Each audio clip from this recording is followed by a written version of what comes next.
এখন পড়ব এই বইটির ৪র্থ অধ্যায়, স্বাধীন থেকে সমাজের কাজে আত্মনিয়োগের সিদ্ধান্ত। আব্বা চেয়েছিলেন আমাকে চার্টার্ড অ্যাকাউন্টেন্ট বানাতে, সেজন্য তিনি আমাকে আইকম শ্রেণীতে ভর্তি করান। এ ব্যাপারে তখন আমার কোনো চিন্তা চেতনা ছিল না। বিকম ২য় বর্ষে যখন আমি ভালো ছাত্র হিসেবে অধ্যাপকদের কাছে প্রমাণিত হই, ক্লাসে প্রশ্ন করা বা প্রশ্নের উত্তর দানের ব্যাপারে আমার শিক্ষকদের মনে আমার দক্ষতা সম্পর্কে আস্থা স্থাপন করতে সক্ষম হই, তখন একদিন হাবিব ব্যাংকের বোম্বে হেড অফিস থেকে কমার্স বিভাগের প্রধান প্রফেসর SM শফির কাছে একটি চিঠি আসে। তারা প্রথম শ্রেণীর কমার্স গ্র্যাজুয়েট চায়। পরবর্তীতে 1950 সালে যখন লেকচারার হিসেবে ঢাকা বিশ্ববিদ্যালয়ে যোগদান করি, তখন যে বেতন নিয়ে জীবন শুরু করেছিলাম তার 3 গুণ বেতন হাবিব ব্যাংক ঘোষণা করে। প্রফেসর শফি আমাকে অত্যধিক স্নেহ করতেন। তিনি বললেন, সাদ, তুমি প্রথম শ্রেণীতে পাশ করার চেষ্টা করো, তুমি খুব মোটা বেতনের একটি চাকরি পাবে। তখনকার সস্তার যুগে 450 থেকে 3200 টাকার বেতন স্কেলে চাকরি সোনার হরিণ। সিদ্ধান্ত নিয়ে নিলাম প্রথম শ্রেণী পেলে হাবিব ব্যাংকে যোগদান করব, পড়াশোনা আর করব না। পরীক্ষায় প্রথম শ্রেণীতে প্রথম হলাম। নিজের দেশে ছুটির মধ্যে ফলাফল জানতে পেরে চাকরির দরখাস্ত করি। 1947 সালের আগস্ট মাসে দেশ ভাগ হয়ে যায়। ভারতের বিভিন্ন জায়গায় দাঙ্গা হাঙ্গামার কারণে বিশ্ববিদ্যালয়ের ছুটি আরও 1 মাস বেড়ে নতুন সেশন সেবার অক্টোবর মাস থেকে শুরু হলো। চাকরির দরখাস্ত করে 3 মাস অপেক্ষা করার পরও কোনো উত্তর এলো না। অথচ ব্যাংকের চাকরি নিশ্চিত জেনে বোম্বে যাওয়ার জন্য সবার কাছ থেকে বিদায় নিয়ে নিয়োগপত্রের অপেক্ষায় ছিলাম। এর মধ্যে হায়দ্রাবাদ থেকে আমার অত্যন্ত দরদি বন্ধু মোস্তফা ইবনে ইব্রাহিম জানায় সে ব্যাংকের চাকরি পেয়ে বোম্বে রওনা হচ্ছে, বিশ্ববিদ্যালয়ে আর ফিরে যাবে না। আমার বন্ধু মোস্তফা ছিল জনৈক রাষ্ট্রদূতের নাতি, তাই সে 2য় বিভাগে পাশ করেও চাকরি পেল। কিন্তু আমি প্রথম শ্রেণীতে প্রথম হয়েও দরখাস্তের উত্তর পেলাম না। জীবনে চলার পথে আরেকটি বাঁক সংযুক্ত হলো। সিদ্ধান্ত নিলাম কোনো চাকরি করব না, এমন এক পেশা গ্রহণ করব যার মাধ্যমে স্বাধীন থেকে রুজি সংগ্রহ করা যায়, আবার একই সাথে সমাজের কাজে আত্মনিয়োগ করা যায়। পাকিস্তান আন্দোলনে অংশগ্রহণ করে জনগণের সঙ্গে মিশে তাদের সঙ্গে কাজ করে, বিশেষ করে কায়েদে আজম, কায়েদে মিল্লাত থেকে শুরু করে প্রদেশে ও জেলা পর্যায়ে আইনজীবীদেরই বেশিরভাগ ক্ষেত্রে নেতৃত্বের আসনে সমাসীন দেখে চার্টার্ড অ্যাকাউন্টেন্ট হওয়ার ইচ্ছা পরিত্যাগ করে আইন পড়ার সিদ্ধান্ত নেই, সম্পূর্ণ এককভাবে কারো পরামর্শ না নিয়ে। পুনরায় আলিগড় ফিরে গিয়ে MA ও LLB ক্লাসে ভর্তি হই। আব্বার ইচ্ছা পূরণ না হলেও তিনি এই ভেবে সন্তুষ্ট হন যে আমি বিকম পাশ করে চাকরিতে যোগদান না করে উচ্চতর বিদ্যার্জনের দিকে অগ্রসর হয়েছে। বিশ্ববিদ্যালয়ে শেষের 2টি বছরে যে যশ খ্যাতি কুড়িয়েছি এবং আমার উপর স্রষ্টার করুণা যেভাবে অঝরে বর্ষিত হয়েছে তা পূর্বেই উল্লেখ করা হয়েছে। বিকম প্রথম শ্রেণীতে প্রথম হওয়ায় বাংলা ও আসামের মুসলমানদের একমাত্র মুখপাত্র দৈনিক আজাদ পত্রিকায় আমার ছবি সহ আলিগড়ে বাঙালি ছাত্রের কৃতিত্ব শিরোনামে খবরটি প্রকাশিত হওয়ায় আমার পরিচিতি ব্যাপ্তি পেল। দেশ বিভাগ হলেও কয়েক বছর পাসপোর্ট ভিসা চালু হয়নি, তাই আলিগড়ে আমার শিক্ষা জীবন সম্পন্ন করার সুযোগ পেলাম।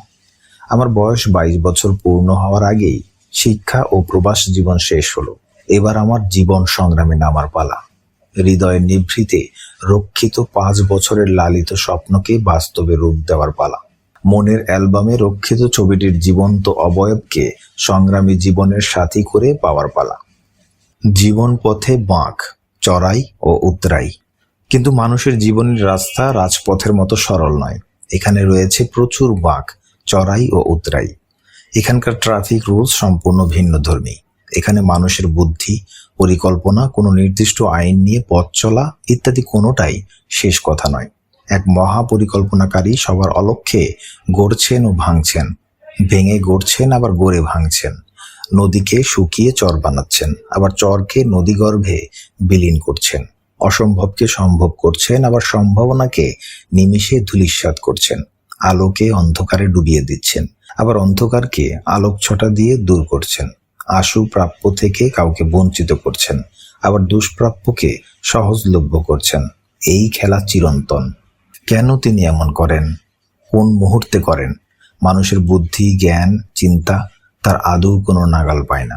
পত্রিকায় আমার ছবি সহ সাফল্যের সংবাদ প্রচারে আমার পরিচিতি ব্যাপ্তি পেল বটে, কিন্তু আমার জীবন সাথী নির্বাচনে যেখানে আদৌ কোনো ভিড় ছিল না, সেখানে ট্রাফিক জ্যামের মতো অবস্থার সৃষ্টি হলো। বিকম রেজাল্টের কারণে তখনকার ম্যারেজ মার্কেটে আমি একটা ভালো পণ্য হিসেবে গণ্য হলাম।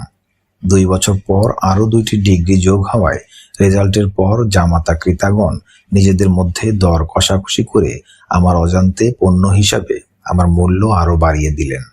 আব্বার সাথে পরিচিত সম্মানী উচ্চপদস্থ সরকারি কর্মকর্তা, প্রতিষ্ঠিত ব্যবসায়ী, দূর ও নিকটের আত্মীয় স্বজন, কলেজ বিশ্ববিদ্যালয়ে পাঠরতা তাদের কন্যাদের জন্য প্রস্তাব পেশ করতে লাগলেন। সেই সাথে পণ্যের মূল্য হিসাবে একটি প্রচ্ছন্ন ইঙ্গিত এনিয়ে বিনিয়ে পেশ করতে কসুর করলেন না। তারা অবশ্য কোনো অন্যায় করেননি, সমাজে কম বেশি যা চালু রয়েছে তাই করেছেন। কিন্তু আমার হৃদয়, মন, চিন্তা চেতনা অর্ধ দশক ধরে অন্যত্র আটকিয়েছিল, তাই কারো আবেদনে সাড়া দিতে পারিনি। আমি কোনো ক্ষেত্রেই আগ্রহ প্রকাশ না করায় আব্বা মনক্ষুণ্ণ হলেন। কোথায় আটকিয়েছিলাম তাও তিনি জানতেন না, কেননা আমি শিক্ষা জীবন শেষ করে কর্মজীবনে প্রবেশ করার অপেক্ষায় ছিলাম। পত্রিকায় ছাপানো ছবি ও সাফল্যের সংবাদ আরও একজনের মনে ঝড় তুলেছিল, যা আমি 1946 সালের শেষ দিকে জেনেছিলাম। আমার 1 বছরের সিনিয়র বন্ধু ডক্টর নিজামুদ্দিন, যিনি আলিগড় থেকে MA LLB করে রোম বিশ্ববিদ্যালয়ে PhD করেছিলেন, তার ছোট ভগ্নী সৈয়দার সাথে আমার বিয়ের প্রস্তাব দেন। সেখানে অবশ্য কোনো নিলাম ডাক ছিল না বা আমাকে তারা পণ্য মনে করেননি। বন্ধু জানান, খবরের কাগজে ছবি ও সাফল্যের খবর দেখে এবং ভাইয়ের নিকট থেকে মাঝে মাঝে বিশ্ববিদ্যালয়ের বিভিন্ন ক্ষেত্রে আমার কৃতিত্ব অর্জনের গল্প শুনে তার ভগ্নী উদাসী হয়েছে। সৈয়দার বাক্সে গোলাপের পাপড়ি সহ অতি সযত্নে আমার ছবি সহ খবরের পেপার কাটিং রক্ষিত অবস্থায় দেখতে পেয়ে সৈয়দার মাতা মেয়ের মনের অবস্থা বুঝে ছেলের মাধ্যমে বিয়ের প্রস্তাব দেন। আমি এক ব্যথার সাগরে হাবুডুবু খাচ্ছি। তাইতে তাদের মনের অবস্থা বুঝতে আমার কষ্ট হয়নি। আমার বন্ধুকে মনের অবস্থা খুলে বলেছি এবং অপারগতা প্রকাশ করেছি। শিক্ষা জীবন শেষ হওয়া পর্যন্ত তারা দ্বিতীয়বার এ সম্পর্কে কোনো কথা বলেনি। 1949 সালের নভেম্বর মাসে আমি কুষ্টিয়া বার সমিতিতে শিক্ষানবিশ হিসেবে যোগদান করি এবং স্থানীয় ডিগ্রি কলেজের প্রিন্সিপালের অনুরোধে 2-1টি করে অর্থনীতির ক্লাস নিতে রাজি হই। চারিদিকে নিলাম খরিদ্দারদের ভিড় দেখে সিদ্ধান্ত নেই পছন্দের সাথীকে ঘরে তুলে এনে নিলাম। খরিদ্দারদের ভিড় বন্ধ করে দিই। ইতিমধ্যে সফর উপলক্ষে কোনো এক স্থানে স্বনামধন্য রাজনীতিবিদ, বাংলাদেশ প্রাদেশিক পরিষদের প্রাক্তন সদস্য, জেলা বোর্ড চেয়ারম্যান সৈয়দার একমাত্র মামার সাথে সাক্ষাৎ হওয়ায় তিনি তার ভাগ্নের জন্য বিয়ের প্রস্তাব দিলে আমি তার কাছে আমার দুর্বলতার কথা ব্যক্ত করি। একজন দক্ষ রাজনীতিবিদ হিসেবে তিনি আমার ইচ্ছা পূর্ণতা প্রাপ্ত হোক সেই আশা প্রকাশ করেন। আতিথেয়তার চরম প্রকাশ ঘটান এবং যাত্রার প্রাক্কালে একটি দাবি পেশ করেন। তিনি বলেন, যদি কোনো কারণে আমার ইচ্ছা পূর্ণ না হয় তাহলে তিনি আমার সম্মতি পাওয়ার আশা করেন। আমি আবেগতাড়িত হয়ে বলি, 5 বছরের লালিত স্বপ্ন পূর্ণ না হওয়ার আমি কোনো কারণ দেখি না। তবে যদি আল্লাহ তাআলা তার কলমে মিলন লেখে না রাখেন তাহলে আমি না দেখি আপনার ভাগ্নিকে জীবন সাথী হিসেবে গ্রহণ করব, শুধু এই কারণে যে একটি নারী না দেখে 4টি বছর আমাকে তার হৃদয়ে স্থান দিয়ে রেখেছে এবং এ পর্যন্ত মুরব্বীদের আনিত সব প্রস্তাব প্রত্যাখ্যান করেছে। কিশোরীর আব্বা ও বড় ভগ্নিপতির তরফ থেকে আব্বার কাছে প্রস্তাব পেশ করা হলো। প্রথমে কিছুটা সম্মতি প্রকাশ করে আব্বা পরে বেঁকে বসলেন এবং কোনো ক্রমেই তার সিদ্ধান্তের পরিবর্তন হলো না। আমার কাছে সেটা ছিল অকল্পনীয় যে কঠোর শ্রম ও অধ্যাবসায়ের দ্বারা আমি আমার বংশের সুনাম ও সম্মান বৃদ্ধি করেছিলাম, তাতে বিনা বাধায় ওই পুরস্কার অবশ্যই আমার হাতে তুলে দেওয়া হবে সেই আত্মবিশ্বাস আমার ছিল। কিন্তু কিসে কি হয়ে গেল তা বোঝার বা জানার মতো মনের জোর হারিয়ে ফেললাম। একটি চরম সিদ্ধান্তের জন্য আত্মনির্ভরশীল হওয়া প্রয়োজন ছিল। তাই ঢাকা বিশ্ববিদ্যালয়ের ভাইস চ্যান্সেলরের কাছে আমার ক্যারিয়ার উল্লেখ করে একটি চাকরির জন্য অনুরোধ করে চিঠি দিলাম। 1 সপ্তাহের মধ্যে উত্তর আসলো, অবিলম্বে অর্থনীতি বিভাগে লেকচারার হিসেবে যোগদান করুন। 1950 সালের 12ই ফেব্রুয়ারি বিশ্ববিদ্যালয়ে যোগদান করে বিভাগীয় প্রধান মিস্টার আয়ারের কাছ থেকে আমার দায়িত্ব বুঝে নিলাম। সেদিন থেকেই অনার্সের ক্লাস নিতে শুরু করলাম। সৈয়দার চতুর্থ ভ্রাতা মতিঝিলের জেড শাহ হাউসের মালিক মিস্টার জাহাঙ্গীর শাহ সৌজন্যমূলক সাক্ষাৎ করলেন। তিনি আমার আলিগড়ের বন্ধুর ভাইও বটে। সেদিক দিয়েও তিনি আমার সম্মানের পাত্র ছিলেন। আমার মনে তখন প্রচন্ড অস্থিরতা। একটি চূড়ান্ত সিদ্ধান্ত গ্রহণের পথে অগ্রসর হলাম। কিশোরীর পিতাকে দীর্ঘ চিঠি লিখে প্রথম দর্শনের দিন থেকে ওই সময় পর্যন্ত সবকিছু জানালাম। আরও জানালাম, মুরব্বীদের আপত্তি সত্ত্বেও নিজস্ব মতামতের ভিত্তিতে আমি আমার লালিত স্বপ্নকে বাস্তবায়িত করতে চাই। চিঠির উত্তর চাই হ্যাঁ অথবা না। উত্তর এলো বিমর্ষ ভাষায়, তোমাকে আমাদের মাঝে পাওয়া গৌরবের কথা। তোমার মুরব্বীরা আত্মীয় বিধায় তাদের অমতে হাঁ বলতে পারছি না, আবার নাও বলতে পারছি না। আমি একটি নির্দিষ্ট উত্তর চেয়েছিলাম, কিন্তু তারা সৎ সাহস দেখাতে ব্যর্থ হলেন। সরাসরি এবং শেষ পদক্ষেপ হিসেবে আমি কিশোরীর মতামত চাইলাম। পিতার কাছ থেকে সুস্পষ্ট কোনো উত্তর না পেয়ে তার উত্তরও অস্পষ্ট রয়ে গেল। আমার মনের অ্যালবামের ছবিটি ছবি হয়েই রইল, জীবন্ত হয়ে তার অধিকার প্রয়োগের জন্য সামান্য সৎ সাহসটুকু প্রদর্শন করতে ব্যর্থ হলো। আমার সামনে তখন সূচিভেদ্য অন্ধকার। জীবনের এই পরিস্থিতিতে এসে মানুষ ভারসাম্য হারিয়ে ফেলে।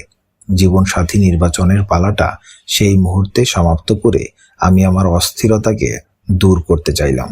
সেই মুহূর্তে একটি না দেখা বিকল্প চেহারা, একটি উদাসী বালিকার চেহারা আমার হৃদয়ের আয়নায় মূর্ত হয়ে উঠল। মনে হলো যে শুধু আমার আশায় অনির্দিষ্টকালের জন্য অপেক্ষায় রয়েছে। হয়তো সেই বালিকাই আমার মনের ওই অস্থিরতা দূর করে তার দরদ ভরা মন ও সহনশীলতা দিয়ে আমার মনে শান্তির প্রলেপ মাখিয়ে দিতে পারবে। জেড শাহ হাউসে খবর পাঠালাম, সৈয়দার সঙ্গে আমার বিয়ে 1 সপ্তাহের মধ্যে আড়ম্বরহীনভাবে সেরে ফেলুন। 1950 সালের 3রা মার্চ বিশ্ববিদ্যালয়ে ক্লাস নিয়ে বিকালে নিজের অস্থায়ী আবাসে ফিরলাম। খবর পেলাম সৈয়দাকে ফরিদপুর থেকে আনা হয়েছে। ঢাকাতে তার মামার বাড়ি সন্ধ্যার পর অনুষ্ঠানের আয়োজন চলছে। আমাকে বিয়ের স্থান চেনানোর জন্য একজন আত্মীয় এসেছেন। বিকালে রুমে এসে কিশোরীর বড় মামার লিখিত একটি চিঠি পেলাম, যা ডাক পিয়ন বিকালে ডেলিভারি দিয়েছিল। কিশোরীর মামা লিখেছিলেন, দুলাভাই ভুল করেছেন, আমি থাকলে হয়তো এই ভুল হতো না। সবাই রাজি, তুমি চলে এসো, তোমার কিশোরীকে নিয়ে যাও। চিঠি পড়ে বিহ্বল হয়ে দাঁড়িয়ে রইলাম। আত্মীয়টি বাহন নিয়ে আমার অপেক্ষায় ছিলেন। জীবনের আরেকটি চরম মুহূর্ত উপস্থিত হলো। মনের মধ্যে হাজারো ব্যথা তোলপাড় করছিল। ক্রমশ একটি নিরপরাধ বালিকার চেহারা আমার মানসচক্ষে ভেসে উঠল, যে 4 বছর অপেক্ষার পর আমার কথায় আশা নিরাশার মাঝে দুর্বল চিত্ত নিয়ে ফরিদপুরের দিগনগর থেকে ঢাকাতে পদার্পণ করেছে শুধুমাত্র তার ভাইয়ের মাধ্যমে শোনা আমার কথার উপর নির্ভর করে। হয়তো তার আত্মীয়রা তাকে সাজিয়ে দিয়েছে, বিয়ের আসনে বসিয়েও দিয়েছে। আড়ম্বরহীন বিয়ের মজলিসে হয়তো ক্ষুদ্র একটি শামিয়ানা টাঙিয়ে তার নিচে আমার বসার জায়গাও করা হয়েছে। হয়তো বর আগমনের অপেক্ষায় সবাই উৎকণ্ঠিত। মন কঠিন সিদ্ধান্ত গ্রহণে এগিয়ে এলো। জবানের মূল্য সংরক্ষণের সিদ্ধান্ত নিলাম। কিশোরীর মামাকে লিখলাম, আপনার চিঠি আমার কাছে প্রদীপ নিভে যাওয়ার আগে দপ করে জ্বলে ওঠার সামিল। রাতের 2য় প্রহরে সৈয়দার পিতা তার কন্যার হাত আমার হাতে তুলে দিলেন। উভয়ে সামনাসামনি দাঁড়িয়েছিলাম। উভয়ের চোখে ছিল অশ্রুর ফোঁটা। তার কোনটা ছিল আনন্দের, কোনটা নিরানন্দের, কোনটা সুখের, কোনটা দুঃখের, কোনটা পাওয়া, কোনটা না পাওয়ার অভিব্যক্তি, তা অন্তর্যামী জানেন। এখন পড়ব এই বইটির 5ম অধ্যায়, দাম্পত্য জীবনের শুরু। পরদিন বিশ্ববিদ্যালয়ে ক্লাস নিতে গেলাম। এই বিয়েতে ছুটি নেওয়ার প্রয়োজন ছিল না, হানিমুনেরও কোনো ব্যবস্থা ছিল না, বিবাহোত্তর বিরাট কোনো সম্বর্ধনার আয়োজনও ছিল না। বিশ্ববিদ্যালয়ের 180 টাকা মাসিক বেতনে তাৎক্ষণিক সংসার পাতারও কোনো সিদ্ধান্ত ছিল না। কিন্তু সেইদার অশ্রু ভেজা আবদারে 180 টাকায় সংসার যন্ত্রকে সুষ্ঠুভাবে চালু করতে প্রচণ্ড আত্মবিশ্বাসে আমার সিদ্ধান্তকে পুনঃবিবেচনা করতে হলো। কিন্তু সৈয়দার অশ্রু ভেজা আবদারে 180 টাকায় সংসার যন্ত্রকে সুষ্ঠুভাবে চালু করতে প্রচণ্ড আত্মবিশ্বাসে আমার সিদ্ধান্তকে পুনঃবিবেচনা করতে হলো। সৈয়দা স্বল্প শিক্ষিতা, সংসার জীবনে অনভিজ্ঞা বালিকা হলেও সামান্য কিছুদিনের মধ্যে অত্যন্ত নিকট থেকে উপলব্ধি করলাম, লেখাপড়া কম জানলেও সংসারের হিসাব মেলাতে যেটুকু অঙ্ক জ্ঞানের প্রয়োজন তা সৈয়দার রয়েছে। নতুন সংসার সাজাতে যে সৌন্দর্য বোধের প্রয়োজন তাও তার রয়েছে।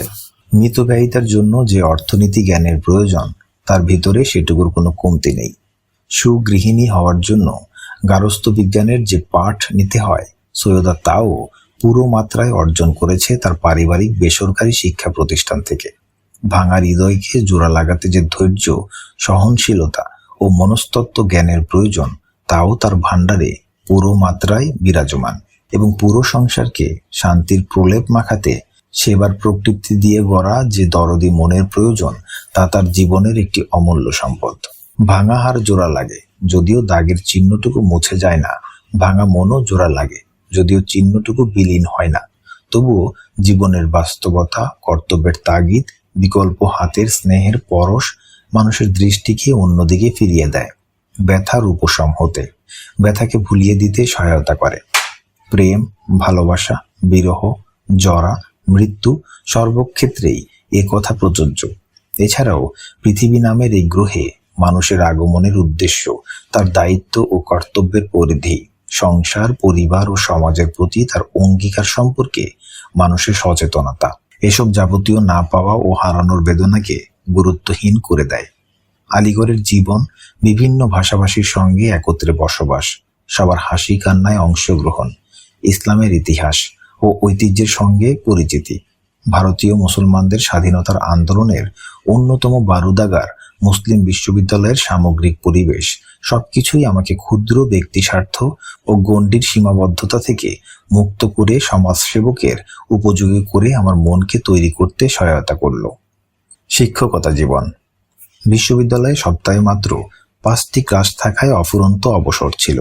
ওই অবসর কাজে লাগিয়ে তৎকালীন দৈনিক অবজারভার পত্রিকায় বিভিন্ন বিষয়ের উপর লিখতে শুরু করলাম। লেখা প্রকাশের কয়েকদিন পর জনাব হামিদুল হক চৌধুরীর বাসায় চায়ের দাওয়াত পেলাম। তিনি লেখার প্রশংসা করে আরও লিখতে বললেন। সেই সূত্রে অনেক সাংবাদিক ও সাহিত্যিকের সঙ্গে পরিচয় হলো। কুষ্টিয়া জেলার 3 মহকুমার প্রচুর পরিচিত ও অপরিচিত ব্যক্তি ঢাকাতে চাকরি, ব্যবসা ও অন্যান্য প্রয়োজনে বসবাস করতেন, কিন্তু তারা ছিলেন বিচ্ছিন্ন। কুষ্টিয়া জেলা ছিল সব দিক দিয়ে অনুন্নত। ঘনিষ্ঠ বন্ধুদের নিয়ে কুষ্টিয়া জেলা সমিতি গঠনের উদ্যোগ গ্রহণ করা হলো। ওই ব্যাপারে যাদের ঘনিষ্ঠ সহযোগী হিসাবে পাওয়া গেল তারা সবাই আজ এই নশ্বর দুনিয়া থেকে বিদায় নিয়েছেন।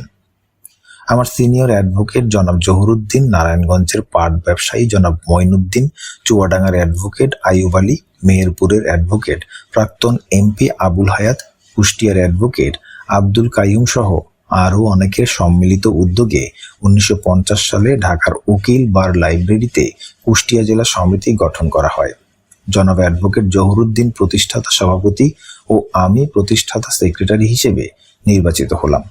কুষ্টিয়া জেলার নানাবিধ সমস্যা সরকারের কাছে তুলে ধরা, দাবি দাওয়া আদায়ের জন্য জনমত গঠন করা, গরিব ও মেধাবী ছাত্রদের উচ্চতর শিক্ষার জন্য স্টাইপেন্ডের ব্যবস্থা করা, মাঝে মাঝে প্রীতি সম্মেলনের আয়োজন করে নিজেদের পরিচিতির ব্যাপকতা বৃদ্ধি করা ইত্যাদি নানাবিধ দায়িত্ব পালন করতে হয়েছে সম্পাদক হিসেবে। বিশ্ববিদ্যালয়ে সামান্য কিছুদিনের মধ্যে পরিচিতি পেলাম, ছাত্রছাত্রীদের শ্রদ্ধা ও ভালোবাসা অর্জন করলাম। মনে পড়ে প্রথম দিনের কথা।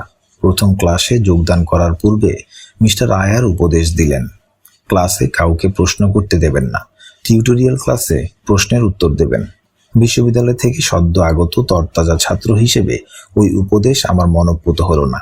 পিয়ন গিয়ে আমাকে ক্লাসের দরজা পর্যন্ত এগিয়ে দিল। আমি ডায়াসে উঠতেই প্রায় 60 জোড়া চোখ আমাকে বিভিন্ন অ্যাঙ্গেল থেকে ক্যামেরা ছাড়াই চোখের লেন্স দিয়ে ছবি তুলে সমস্বরে চেঁচিয়ে উঠল, ইন্ট্রোডাকশন প্লিজ। আমি তখন 22 বছরের যুবক, পরনে আলিগড় মুসলিম বিশ্ববিদ্যালয়ের পোশাক। বিদেশে পড়াশোনার কারণে ছাত্রছাত্রীরা সবাই অপরিচিত। তাছাড়া পদ্মা যমুনা পার হয়ে ঢাকাতে আমার অবস্থান জীবনে ওই প্রথম। ছাত্রছাত্রীদের প্রশ্নের উত্তরে জবাব দিলাম, I have come here to play the role of Mrs Mukherjee. আমার পোশাক ও বক্তব্যের বৈপরীত্য দেখে হাসির রোল উঠল। আমি বিশ্ববিদ্যালয়ে যোগদান করি 1950 সালের 12ই ফেব্রুয়ারি। তার 2-3 দিন পূর্বে ঢাকাতে আসি। তখন একটি সাম্প্রদায়িক দাঙ্গা হওয়ায় ডিপার্টমেন্টের অন্যতম লেকচারার মিসেস মুখার্জি পূর্ব পাকিস্তান ত্যাগ করে ভারত চলে যান। তার শূন্যস্থান পূরণ করার জন্যই মিস্টার আয়ার আমাকে পাঠান ক্লাস নিতে। প্রথম দিন ছাত্রছাত্রীদের সঙ্গে গল্প করে আমার নাম, শিক্ষাগত যোগ্যতা সম্পর্কে নানা প্রশ্নের উত্তর দিয়ে সময় কেটে গেল। পরের দিন থেকে পড়ানো শুরু হবে এবং আমার পদ্ধতি কি হবে তাও জানিয়ে দিলাম। বললাম, শিক্ষকের কর্তব্য হচ্ছে যে বিষয়টা পড়ানো হবে তা ভালোভাবে বুঝিয়ে দেওয়া, যেন ছাত্রছাত্রীদের জানার আগ্রহ সৃষ্টি হয় এবং পরে বই পড়ে ওই বিষয়ে পুরোপুরি জ্ঞান অর্জন করা যায়। আমি পুরো বিষয় ক্লাসে বুঝিয়ে দেওয়ার চেষ্টা করব। কেউ বুঝতে না পারলে বারবার প্রশ্ন করবে, জানা থাকলে উত্তর দেওয়া হবে, আর জানা না থাকলে পরদিন দেখে এসে উত্তর দেওয়া হবে। তোমরা যত ইচ্ছা আমাকে প্রশ্ন করতে পারো, তবে আমার মেরিট টেস্ট করার জন্য প্রশ্ন করো না। আমাকে প্রশ্ন না করলে আমি তোমাদের প্রশ্ন করব, তোমরা বিষয়টি বুঝলে কিনা জানার জন্য। প্রথম 2-1 দিন লেকচার দেওয়ার পর মাঝে মাঝে প্রশ্ন করতাম, বুঝতে পেরেছো? যদি কেউ বলতো হ্যাঁ স্যার বুঝেছি, তখন তাকে পাল্টা প্রশ্ন করতাম, কি বুঝেছো বলো। কেউ না বুঝেই আমাকে সন্তুষ্ট করার জন্য বলতো হ্যাঁ স্যার বুঝেছি। তাদের জন্য পরিস্থিতি করুণ হতো। ক্লাসে সবার মধ্যে লজ্জিত হতে হতো। সেজন্য সবাই বুঝলো প্রশ্নের উত্তর দেওয়ার চাইতে প্রশ্ন করাই ভালো। এতে আমারও লাভ হলো, কেননা বিষয়টির কিছু না জানলে প্রশ্ন করা যায় না। শিক্ষক প্রশ্ন শুনে বুঝতে পারেন ছাত্রের মনোযোগিতা ও গ্রহণ করার ক্ষমতা কোন পর্যায়ের। মাত্র কয়েক সপ্তাহের মধ্যে ক্লাসগুলো প্রাণবন্ত হয়ে উঠল। অন্য ক্লাস থেকেও ছাত্ররা এসে ভিড় জমাতে লাগলো। আমার অভ্যাস ছিল গোটা সিলেবাস সম্পর্কে 2-3টি লেকচারের মাধ্যমে একটি সামগ্রিক ধারণা দিয়ে পরে বিভিন্ন বিষয়ের উপর ক্রমান্বয়ে অগ্রসর হওয়া। ইচ্ছা ছিল আইন পেশায় নিজেকে নিয়োজিত করা, কিন্তু হয়ে গেলাম বিশ্ববিদ্যালয়ের লেকচারার। 6 মাস পর মানসিক অবস্থা শান্ত হলো। মনের তাগিদ এলো সাময়িক বিচ্যুতিকে শুধরে নেওয়ার, এবং সেই সুযোগও আসলো নাটকীয়ভাবে। বিশ্ববিদ্যালয়ের পে স্কেলে পরিবর্তন আসলো। প্রারম্ভিক বেতন 3 গুণ হলো, তবে সেই সঙ্গে 5 বছরের বাধ্যতামূলক চাকরির কড়াকড়ি আরোপ করা হলো, যা আমার পক্ষে গ্রহণ করা সম্ভবপর ছিল না। জুলাই মাসে পদত্যাগ করে জগন্নাথ কলেজের অর্থনীতি বিভাগের প্রধান হিসেবে অগাস্ট মাসের 1 তারিখে যোগদান করলাম। বেতন বৃদ্ধির মুখে পদত্যাগ শুনে সবাই আশ্চর্য হলেন।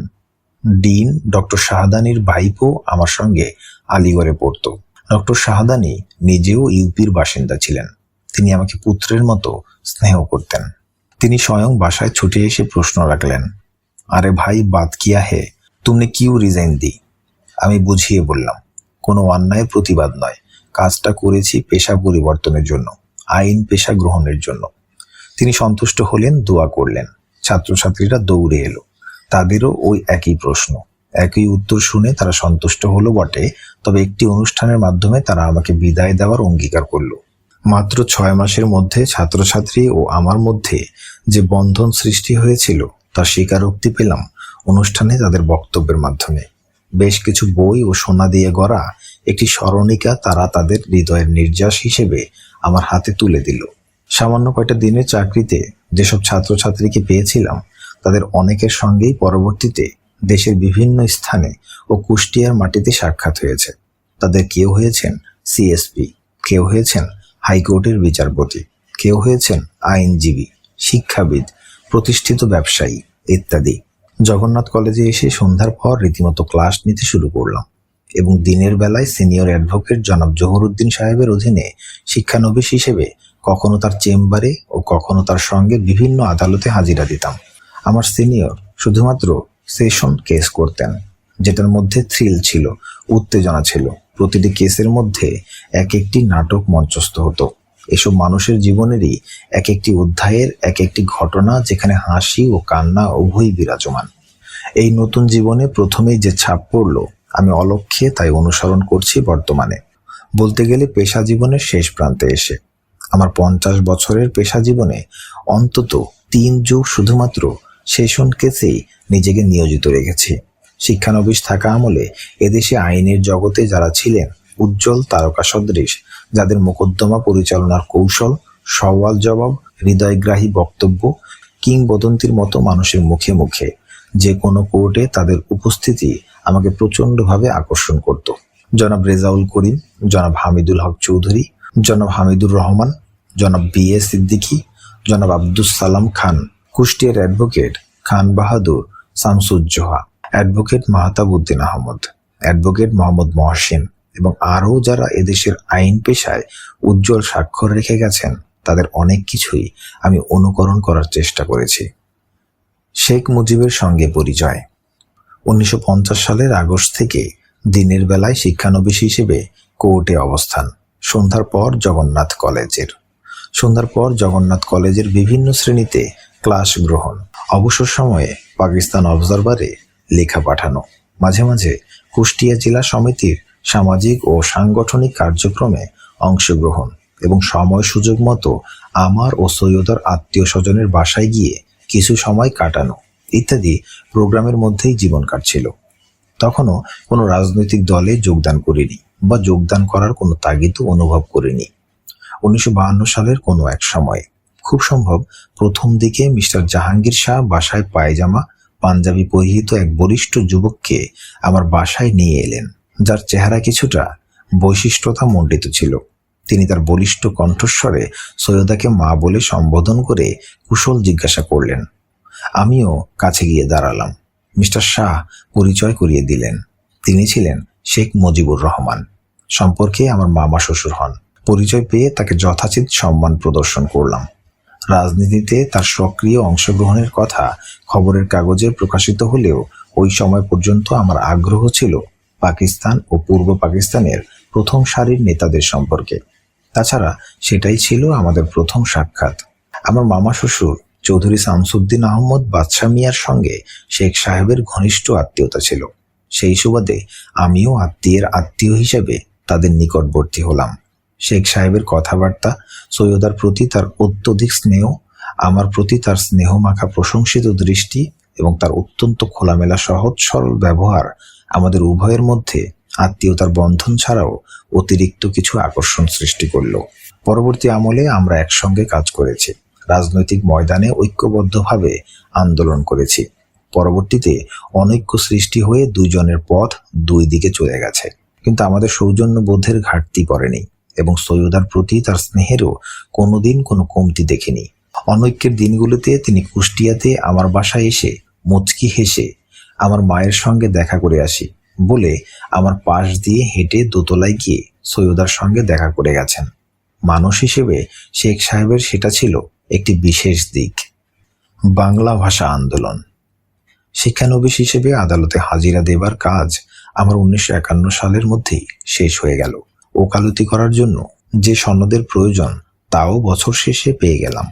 কুষ্টিয়াতে ফিরে গিয়ে সেখানেই পেশা জীবন শুরু করব এবং পরিপূর্ণভাবে রাজনৈতিক ও সামাজিক কর্মকাণ্ডে অংশগ্রহণ করব সিদ্ধান্ত থাকায় ঢাকা কোর্টে যোগদান না করে 1952 সালের অগাস্ট মাসের প্রথম দিকে পুনরায় কুষ্টিয়া জেলা সদরে ফিরে যাওয়া সাব্যস্ত হলো। ওই 2 বছর ছিল আমার প্রস্তুতির সময়, তাই রাজনীতির ময়দানে পদচারণা এড়িয়ে গেছি। কিন্তু 1952 সালের 21শে ফেব্রুয়ারি ঢাকার বুকে যে হৃদয় বিদারক দৃশ্যের অবতারণা হলো, তাতে জগন্নাথ কলেজের ছাত্র শিক্ষকদের সঙ্গে আমিও রাস্তায় নেমে এলাম। বাংলা ভাষার যথাযোগ্য মর্যাদার দাবিতে আমিও সোচ্চার হলাম। ভাষা আল্লাহ তাআলার দান।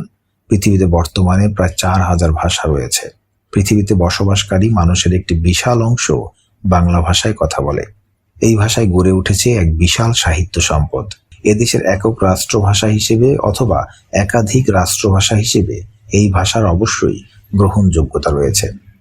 কিন্তু পাকিস্তানের সৃষ্টি লগ্নে শাসকরা শুধুমাত্র গোঁড়ামি ও হঠকারিতার কারণে যে প্রচণ্ড ভুলটি করলেন এবং বিদ্বেষ ও ভবিষ্যৎ বিচ্ছেদের যে বীজটি বপন করলেন, তাই শেষ পর্যন্ত দুঃখজনক ইতিহাসে রূপান্তরিত হলো। পাকিস্তানের সংখ্যাগরিষ্ঠ জনসংখ্যার মাতৃভাষা বাংলাকে একক নয় অন্যতম রাষ্ট্রভাষা হিসেবে স্বীকৃতি আদায়ের দাবিতে 1952 সালের 21শে ফেব্রুয়ারি ঢাকার রাজপথে যে রক্ত ঝরে তা হঠাৎ বা আকস্মিক কোনো ঘটনা ছিল না। মুসলিম শাসনের অবসানে ইংরেজি ভাষা চালু করার ফলে এদেশের শিক্ষিত ও উন্নত মুসলিম জাতি যেভাবে মূর্খ জাতিতে পরিণত হয়ে সব দিক দিয়ে পিছিয়ে গিয়েছিল, সেভাবে পাকিস্তান প্রতিষ্ঠার পর শাসকদের পাকিস্তানে উর্দু ভাষাকে একক রাষ্ট্রীয় ভাষা হিসেবে গ্রহণের প্রকাশ্য ঘোষণা বাংলা ভাষাভাষী মানুষের মধ্যে আতঙ্কের সৃষ্টি করে। শিক্ষিত মানুষ ও ছাত্র সমাজের মনের কোণে কালো মেঘের মতো জন্ম নেয় ভাষা সচেতনতা, যা পরবর্তীতে প্রচণ্ড ঘূর্ণিঝড়ের রূপ গ্রহণ করে। সরকারি দলের বিভিন্ন মহলের মধ্যে উর্দুকে রাষ্ট্রভাষা হিসেবে গ্রহণের একটি প্রচ্ছন্ন প্রচেষ্টা লক্ষ্য করে ঢাকা বিশ্ববিদ্যালয়ের তৎকালীন পদার্থ বিভাগের প্রভাষক আবুল কাশেমের নেতৃত্বে 1947 সালের 1 সেপ্টেম্বর তমউদ্দিন মজলিস নামে একটি সাংস্কৃতিক প্রতিষ্ঠান জন্ম লাভ করে, যার প্রধান লক্ষ্য ছিল বাংলা ভাষাকে অন্যতম রাষ্ট্রভাষা হিসেবে প্রতিষ্ঠার জন্য পরিবেশ সৃষ্টি করা। 1948 সালের 23 ফেব্রুয়ারি পাকিস্তানের রাজধানী করাচিতে অনুষ্ঠিত পাকিস্তান গণপরিষদের প্রথম অধিবেশনে বাংলাকে অন্যতম রাষ্ট্রভাষা হিসেবে স্বীকৃতির প্রস্তাব বিরোধিতার ফলে বাতিল হয়ে যায়। ওই সংবাদ ঢাকার ছাত্র সমাজ ও রাজনীতিবিদদের মধ্যে তীব্র প্রতিক্রিয়া সৃষ্টি করে। প্রতিবাদের ঝড় ওঠে। গঠিত হয় রাষ্ট্রভাষা সংগ্রাম পরিষদ। শুরু হয় প্রতিবাদ, ধর্মঘট, ছাত্র জনতার বিক্ষোভ, প্রাদেশিক ও কেন্দ্রীয় নেতৃবৃন্দের সঙ্গে বিভিন্ন বৈঠক। এসবের মধ্য দিয়ে পরিবেশকে শান্তিপূর্ণ করার যে বিক্ষিপ্ত প্রচেষ্টা চলছিল তা সবই ব্যর্থ হলো কায়েদে আজমের পাকিস্তানের প্রথম গভর্নর জেনারেল হিসেবে ঢাকায় আগমনের পর 1948 সালের 21 মার্চ জনসভায় ও 24 মার্চ ঢাকা বিশ্ববিদ্যালয় কর্তৃক আয়োজিত সমাবর্তন অনুষ্ঠানে প্রদত্ত বক্তৃতায় একমাত্র উর্দুকেই রাষ্ট্রভাষা হিসেবে ঘোষণার মাধ্যমে। পাকিস্তানের প্রথম প্রধানমন্ত্রী লিয়াকত আলী খান 1951 সালের 16 অক্টোবর আততায়ীর গুলিতে নিহত হলে পূর্ব পাকিস্তানের প্রধানমন্ত্রী খাজা নাজিমুদ্দিনকে পাকিস্তানের প্রধানমন্ত্রী হিসেবে নিয়োগ করা হয়। 1952 সালের 27 জানুয়ারি পূর্ব পাকিস্তান সফরে এসে ঢাকার পল্টন ময়দানে প্রদত্ত ভাষণে তিনি ঘোষণা করেন পাকিস্তানের রাষ্ট্রভাষা একটি হবে, আর তা হবে উর্দু। নাজিমুদ্দিন সাহেবের ওই বক্তব্য ছিল জ্বলন্ত আগুনে ঘি ঢেলে দেবার শামিল। ওই বক্তব্যের প্রতিবাদে শুরু হয় বিভিন্ন শিক্ষা প্রতিষ্ঠানে ছাত্রদের ধর্মঘট। 4 ফেব্রুয়ারি ঢাকার সকল শিক্ষা প্রতিষ্ঠানে একযোগে ধর্মঘট পালনের সিদ্ধান্ত সৃষ্টি হয়। ওই দিন বিশ্ববিদ্যালয় চত্বরে ছাত্রদের জনসভায় রাষ্ট্রভাষা বাংলার দাবিতে 21 ফেব্রুয়ারি সমগ্র দেশে ধর্মঘটের ডাক দেওয়া হয়। 1952 সালের 21 ফেব্রুয়ারি সমগ্র দেশ ধর্মঘটের জন্য সিদ্ধান্ত গৃহীত হয় এই কারণে যে পূর্ব পাকিস্তান প্রাদেশিক পরিষদের অধিবেশন 20 ফেব্রুয়ারি অনুষ্ঠিত হওয়ার কথা সরকার পূর্বেই ঘোষণা করে। সরকার একটির পর একটি ভুল সিদ্ধান্ত গ্রহণ করে পরিস্থিতি মোকাবেলার দিকে অগ্রসর হচ্ছিল। 20 ফেব্রুয়ারি থেকে ঢাকা শহরে 144 ধারা জারি হওয়ায় ছাত্রদের মধ্যে ওই বিধিনিষেধ ভঙ্গ করে রাষ্ট্রভাষা বাংলার দাবিতে মিছিল করার সর্বসম্মত সিদ্ধান্ত গৃহীত হয়। শুরু হয় ছাত্র ও পুলিশের মধ্যে বিক্ষিপ্ত সংঘর্ষ ও খণ্ডযুদ্ধ। বিকেল 3টার দিকে মেডিকেল কলেজ হোস্টেলে পরিস্থিতির অবনতি ঘটে। পুলিশের গুলিবর্ষণে 3 জন প্রাণ হারায় এবং 60 জন ছাত্র জনতা আহত হয়। রাষ্ট্রভাষা হিসেবে বাংলা ভাষার দাবি রক্তের অক্ষরে লিখিত হয়। ওই গুলিবর্ষণের পর ছাত্র জনতার মিছিল থেমে যায়নি। হাজারো মিছিলের জন্ম হয়েছে। ঢাকার মিছিল ও আন্দোলন পূর্ব পাকিস্তানের প্রতিটি শহর ও গ্রামগঞ্জে সম্প্রসারিত হয়েছে। ছাত্র জনতার সাথে আমরা ঢাকাস্থ জগন্নাথ কলেজের শিক্ষকগণ মিছিলে সামিল হই। জগন্নাথ কলেজ চত্বরে ছাত্র জনতার বিভিন্ন সভায় ভাষা আন্দোলনের পক্ষে বক্তব্য রাখি। পরবর্তীতে বাংলা ভাষা পাকিস্তানের অন্যতম রাষ্ট্রভাষা হিসেবে গৃহীত হয়। রাষ্ট্রভাষা নিয়ে শাসকদের অবিমিশ্রকারিতা। অত্যন্ত মূল্য দিয়ে পাওয়া একটি নতুন রাষ্ট্রে অধিক সংখ্যক জনগণের মুখের ভাষা মাতৃভাষা নিয়ে কেন্দ্র ও প্রদেশের শাসকবর্গ যে অবিমৃষ্যকারিতা প্রদর্শন করেছেন তাতে এক কথায় বলা যায় তারাই পাকিস্তান সৃষ্টির 5 বছরের মধ্যেই এর ভিত নাড়িয়ে দেন। মাতৃভাষা মর্যাদা দিতে ব্যর্থ হওয়ায় শাসকবৃন্দ গণমানুষের হৃদয়ের মর্মস্থলে আঘাত করেন। জ্ঞান তাপস ডক্টর মোহাম্মদ শহীদুল্লাহ বলেছেন, মা, মাতৃভূমি ও মাতৃভাষার ঋণ কখনো শোধ করা যায় না। বাংলা ভাষা অন্যতম রাষ্ট্রভাষা হিসেবে প্রতিষ্ঠিত হয় এবং পরবর্তীতে স্বাধীন বাংলাদেশে একমাত্র রাষ্ট্রভাষা হিসেবে প্রতিষ্ঠিত হয়েছে। কিন্তু বাংলা ভাষা ও ভাষার আন্দোলনকে কেন্দ্র করে যে বিষয়গুলি দৃশ্যমান তা এই দেশের মানুষের জন্য শুভ নয়। প্রথমত, ভাষা আন্দোলন কারা করল, কারা ভূমিকা নিল, এ নিয়ে 1952 পরবর্তী আমলের তর্ক বিতর্ক আজও শেষ হয়নি। যিনি বা যারা প্রথমে সূচনা করেছিলেন তাদের অবদানের কোনো স্মৃতিচিহ্ন যেন না থাকে সেদিকে কিছু ব্যক্তি ও দল অত্যন্ত তৎপর। শিক্ষিত সমাজ, সাহিত্যিক, সংবাদপত্র এমনকি জাতীয় এই বিষয়ে শতধা বিভক্ত। বাংলা ভাষা সম্পর্কে ডক্টর দীনেশ চন্দ্র সেন বলেছেন, হীরা কয়লা খনির মধ্যে থাকিয়া যেমন জহুরির আগমনের প্রতীক্ষা করে, শক্তির মধ্যে মুক্তা লুকাইয়া থাকিয়া যেরূপ ডুবুরির অপেক্ষা করিয়া থাকে, বঙ্গভাষা তেমনি কোনো শুভদিন শুভক্ষণের জন্য প্রতীক্ষা করিতেছিল। মুসলমানের বিজয় বাংলা ভাষার সেই শুভদিন শুভক্ষণের সুযোগ আনয়ন করিল। গৌরদেশ মুসলমানগণের অধিকৃত হইয়া গেল। তাহারা ইরান তুরান যে দেশ হইতেই আসুন না কেন, বঙ্গদেশ বিজয় করিয়া বাঙালি সাজিলেন। হিন্দুর নিকট বাংলা ভাষা যেমন আপনার, মুসলমানদের নিকট উহা তদপেক্ষা বেশি আপনার হইয়া পড়িল। স্বাভাবিকভাবেই মুসলিম শাসকগণ এবং পরবর্তীতে মুসলিম কবি সাহিত্যিকগণ এই মুক্তাকে উজ্জ্বলতা দান করেছেন। আরবি, ফার্সি ও অন্যান্য ভাষা থেকে এত বেশি শব্দের সংমিশ্রণ করেছেন যে সেসব শব্দ বাংলা ভাষার মধ্যে লীন হয়ে বাংলা ভাষাকে সমৃদ্ধ করেছে, যার উজ্জ্বল দৃষ্টান্ত নজরুল ইসলাম, কবি ফররুখ ইত্যাদি। কিন্তু সরকারি ও বেসরকারি মহলে ষড়যন্ত্র অত্যন্ত ব্যাপকভাবে চলছে কলকাতা কেন্দ্রে সংস্কৃত মিশ্রিত বাংলা ভাষাকে এদেশে প্রবর্তনের জন্য। বাংলা ভাষার জন্য এসব নব্য দরদি ও এক শ্রেণীর রাজনৈতিক নেতৃবৃন্দ, সাহিত্যিক ও বুদ্ধিজীবীদের দরদ উতলিয়ে পড়ে শুধু 21শে ফেব্রুয়ারি তারিখে। রাতের আগমন যেমন সূর্যের আলোকে গ্রাস করে নেয়, তেমনি 21-এর সন্ধ্যায় বাংলা ভাষার প্রতি তাদের দরদও স্তিমিত হয়ে পড়ে। 21-এর অনুষ্ঠানকে কেন্দ্র করে যে নতুন সংস্কৃতির জন্ম হয়েছে তা হিন্দু ও বিজাতীয় সংস্কৃতির নকল ছাড়া আর কিছু নয়। পৈতৃকদের পূজার মতো 21-এর অনুষ্ঠানগুলোকেও পূজা সর্বস্ব অনুষ্ঠানে পরিণত করা হয়েছে। এবার পড়ব এই বইটির 6 নম্বর অধ্যায়। আইনজীবী হিসেবে নিজ জেলায় ফিরে এলাম। নিজের জেলায় ফিরে এলাম। 1952 সালের জুলাই মাসের শেষ দিনে জগন্নাথ কলেজ থেকে পদত্যাগ করে কুষ্টিয়াতে ফিরে এলাম। আইনজীবী হিসেবে কুষ্টিয়া জেলা জজ কোর্টে 1952 সালের 8ই অগাস্ট শুক্রবার যোগদান করলাম। 6 মাস ধরে ঢাকাতে এর প্রস্তুতি চলছিল। ঢাকাতে একই মহল্লায় বসবাসকারী পুস্তক ব্যবসায়ী মল্লিক ব্রাদার্সের প্রোপাইটার আবুল কালাম আজাদ ভাই যাবতীয় আইন বই সংগ্রহ করে দিলেন এবং মাস 6-এর উপযোগী কিছু সঞ্চয় নিয়ে এমন একটি পেশায় নিয়োজিত হলাম যেখানকার পথ শুধু কুসুমাস্তীর্ণ নয়, পথের আঁকে বাঁকে অনেক চড়াই উতরাইও রয়েছে।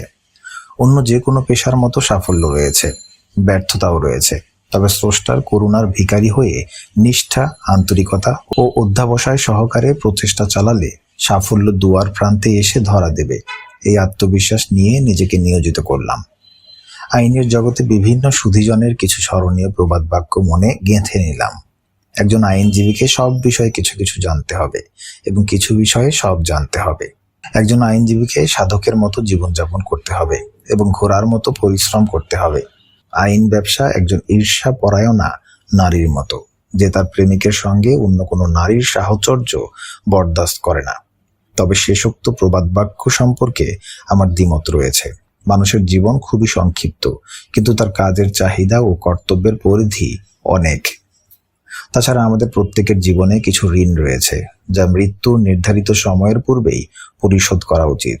এই ঋণ স্রষ্টার কাছে, যিনি জীবন ও মৃত্যুর মালিক, যিনি আমাদের হায়াত দিয়ে ঐশ্বর্যে ভরপুর এই দুনিয়ায় পাঠিয়েছেন, জ্ঞান, বুদ্ধি, বিবেক, সাহস, কর্মদক্ষতা দিয়ে এবং হাজারো নিয়ামত ভোগের সুযোগ দিয়ে ধন্য করেছেন।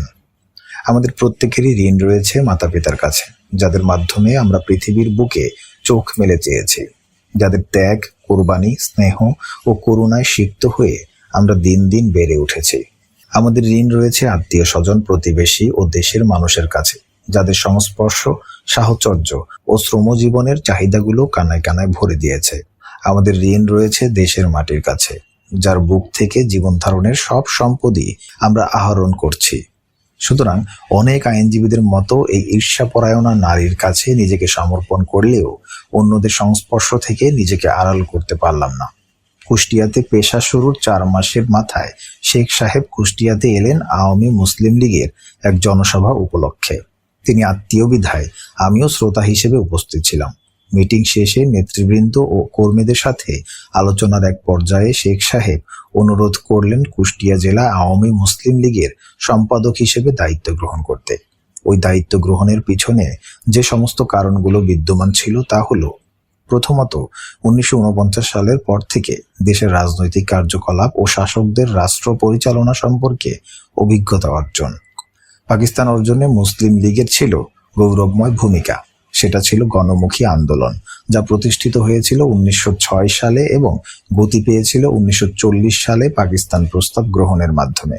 কিন্তু 1949 সালের মাঝামাঝি শিক্ষা জীবন শেষ করে দেশে ফিরে এসে প্রত্যক্ষ করলাম যে গত 2 বছর মুসলিম লীগ কিছু সংখ্যক হোমরা চোমরাদের ড্রয়িং রুমের মধ্যে আটকা পড়ে গেছে।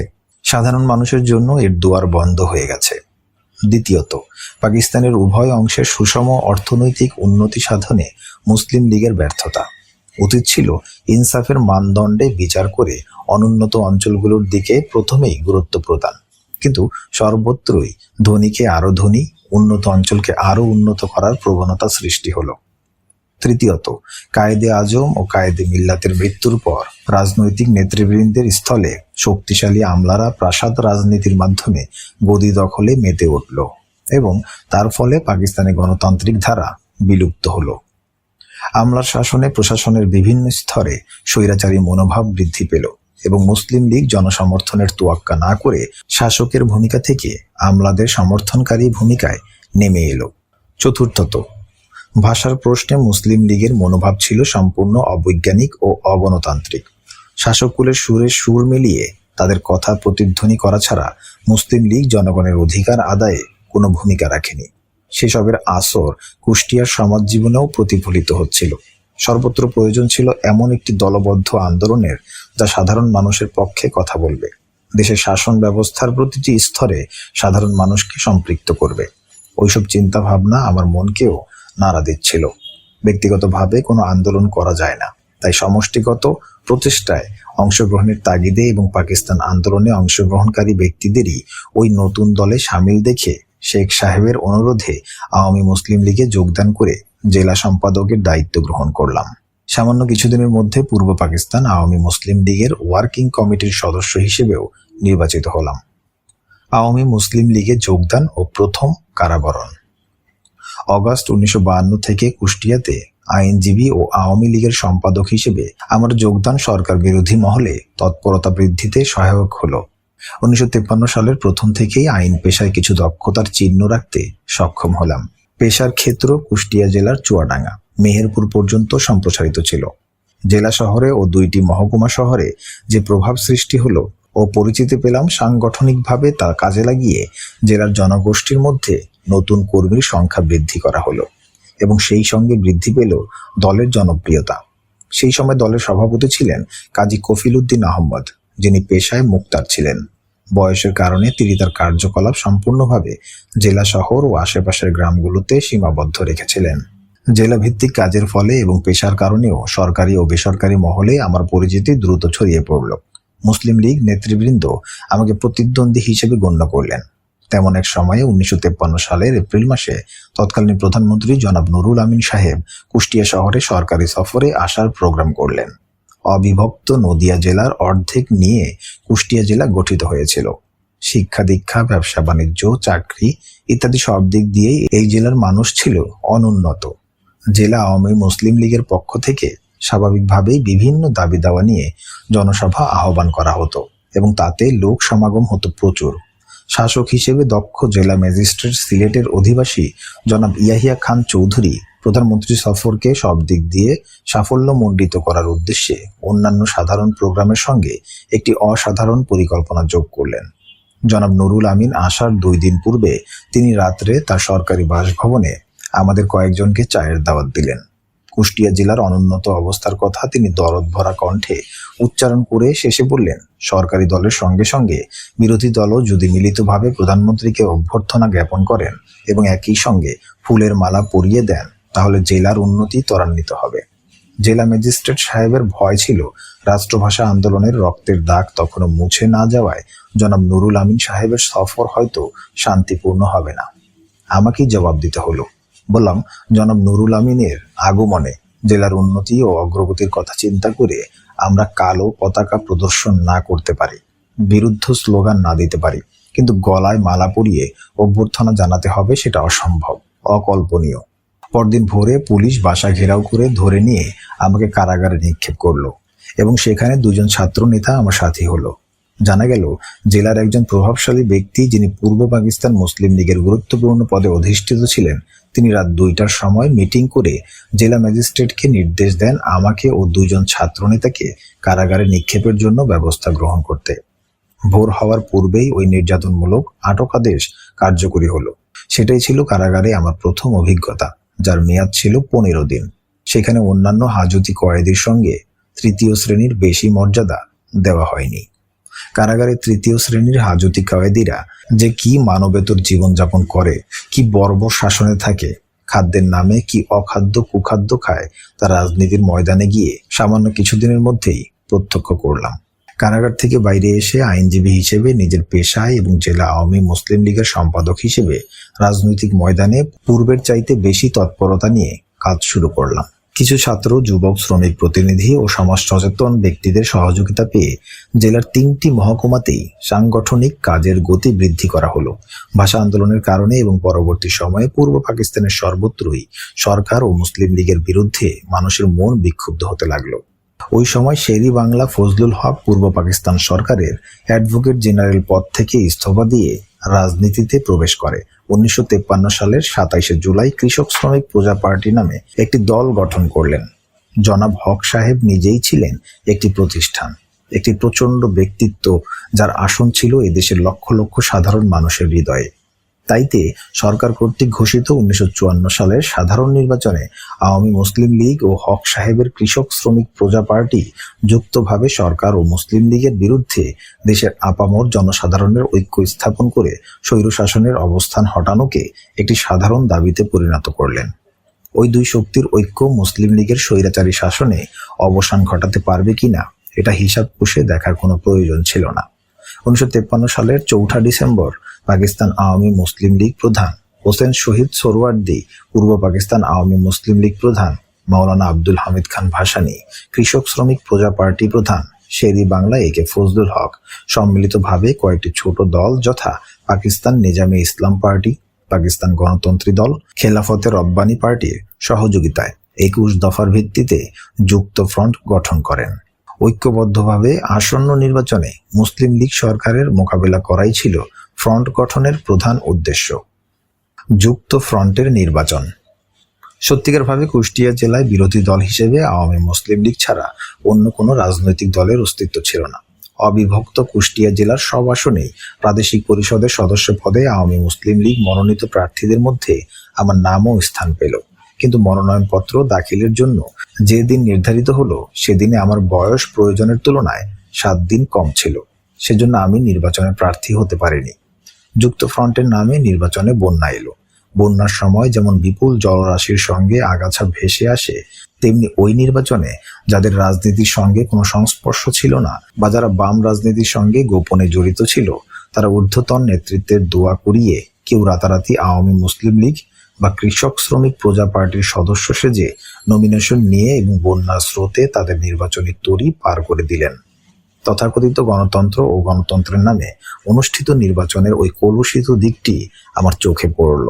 প্রকৃতপক্ষে এদেশের নির্বাচন কোনোদিনই কলুষ মুক্ত হয়নি, বরং পরবর্তীতে ধাপে ধাপে তা বহু অর্থ দিয়ে নমিনেশনের আশীর্বাদ খরিদ করা এবং অর্থের বিনিময়ে কর্মী ও ভোটার খরিদ করার পর্যায়ে চলে এসেছে। আরও কিছু পরে স্বাধীন বাংলাদেশের ছোট বড় নির্বাচনে সেগুলোর সাথে আগ্নেয়াস্ত্র ও বোমা ব্যবহারের উন্মুক্ত সুযোগ যোগ হয়েছে। অবিভক্ত কুষ্টিয়া জেলার 5টি আসনে আওয়ামী মুসলিম লীগের 3 জন, একজন কৃষক প্রজা শ্রমিক পার্টির এবং আরও একজন কৃষক প্রজা শ্রমিক পার্টির নির্বাচিত হন। নির্বাচনী প্রচারণার গোটা সময়টাই কুষ্টিয়া, চুয়াডাঙ্গা ও মেহেরপুর অঙ্গনে যুক্ত ফ্রন্ট প্রার্থীদের পক্ষে প্রচারণা চালায়। পূর্ব পাকিস্তান প্রাদেশিক পরিষদের 237টি মুসলিম কেন্দ্রের মধ্যে 228টি আসন যুক্ত ফ্রন্ট লাভ করে। মুসলিম লীগ পায় মাত্র 9টি আসন। অমুসলিম আসনের মধ্যে কংগ্রেস 25টি, শিডিউল কাস্ট ফেডারেশন 27টি, সংখ্যালঘু ফ্রন্ট 13টি, কমিউনিস্ট পার্টি 4টি ও গণতান্ত্রিক দল 3টি আসনে জয়লাভ করে।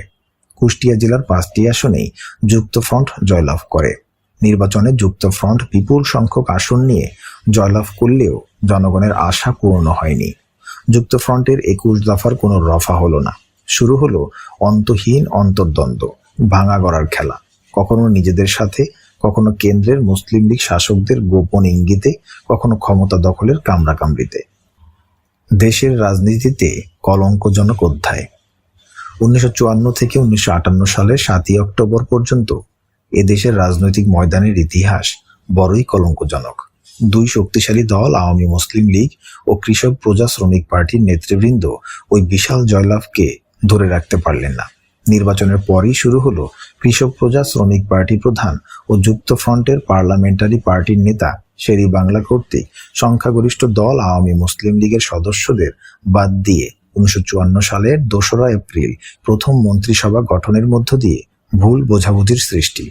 শের-ই-বাংলা নিজের দলের 3 জন সদস্যকে মন্ত্রী হিসেবে গ্রহণ করেন, কিন্তু তার মধ্যে একজন ছিলেন তার ভাগিনা সৈয়দ আজিজুল হক নান্না মিয়া, যা ছিল তার স্বজনপ্রীতির বহিঃপ্রকাশ।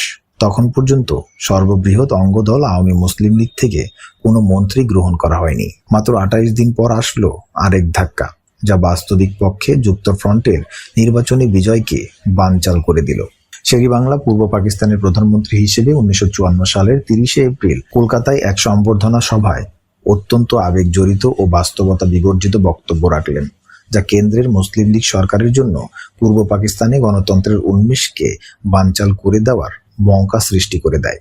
তিনি মুসলিম জাতির ইতিহাস ও পাকিস্তান আন্দোলনের দিনগুলোর কথা স্মরণ করে নিজের উপস্থাপিত পাকিস্তান প্রস্তাবের যৌক্তিকতা সম্পূর্ণ অস্বীকার করে বক্তব্যে বলেন, রাজনৈতিক কারণে বাংলাদেশ বিভক্ত করা যেতে পারে, কিন্তু বাঙালির শিক্ষা, সংস্কৃতি আর বাঙালিত্বকে কোনো শক্তি কোনোদিন ভাগ করতে পারবে না।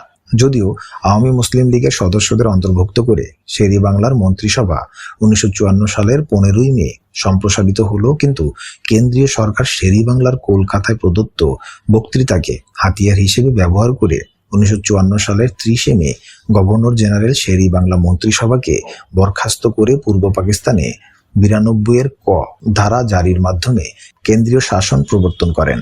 এরপর যুক্তফ্রন্টের নেতা শের-ই-বাংলার বিরুদ্ধে আওয়ামী মুসলিম লীগের অনাস্থা প্রস্তাব আনয়ন, যুক্তফ্রন্টের মধ্যে বিভেদ ও প্রকাশ্য শত্রুতা, কৃষক প্রজা শ্রমিক পার্টি ও আওয়ামী মুসলিম লীগের মধ্যে 92 ক ধারার অবসানে মন্ত্রিত্ব লাভের জন্য পৃথক পৃথক প্রচেষ্টা, গভর্নর জেনারেলের সন্তুষ্টি লাভের জন্য উভয় দলের ব্যাপক প্রচেষ্টা ও অসম্মানজনক পন্থা অবলম্বন, 92 ক ধারা অপসারণ করে আওয়ামী মুসলিম লীগের বিপুল মেজরিটি থাকা সত্ত্বেও শের-ই-বাংলার নমিনি আবু হোসেন সরকারের প্রধানমন্ত্রীত্বে পূর্ব পাকিস্তানে সরকার গঠনে কেন্দ্রীয় সরকারের বদান্যতা, আবু হোসেন সরকারের পতন, 1956 সালের 6ই সেপ্টেম্বর জনাব আতাউর রহমান খানের নেতৃত্বে 3টি হিন্দু দল নিয়ে আওয়ামী মুসলিম লীগের পূর্ব পাকিস্তান মন্ত্রিসভা গঠন, শের-ই-বাংলার পূর্ব পাকিস্তানের গভর্নর হিসাবে নিয়োগ, ফজলুল হক কর্তৃক আতাউর রহমান মন্ত্রিসভাকে পদচ্যুতকরণ ও পুনরায় আবু হোসেন সরকারকে মন্ত্রিসভা গঠনের আহ্বান জানানো,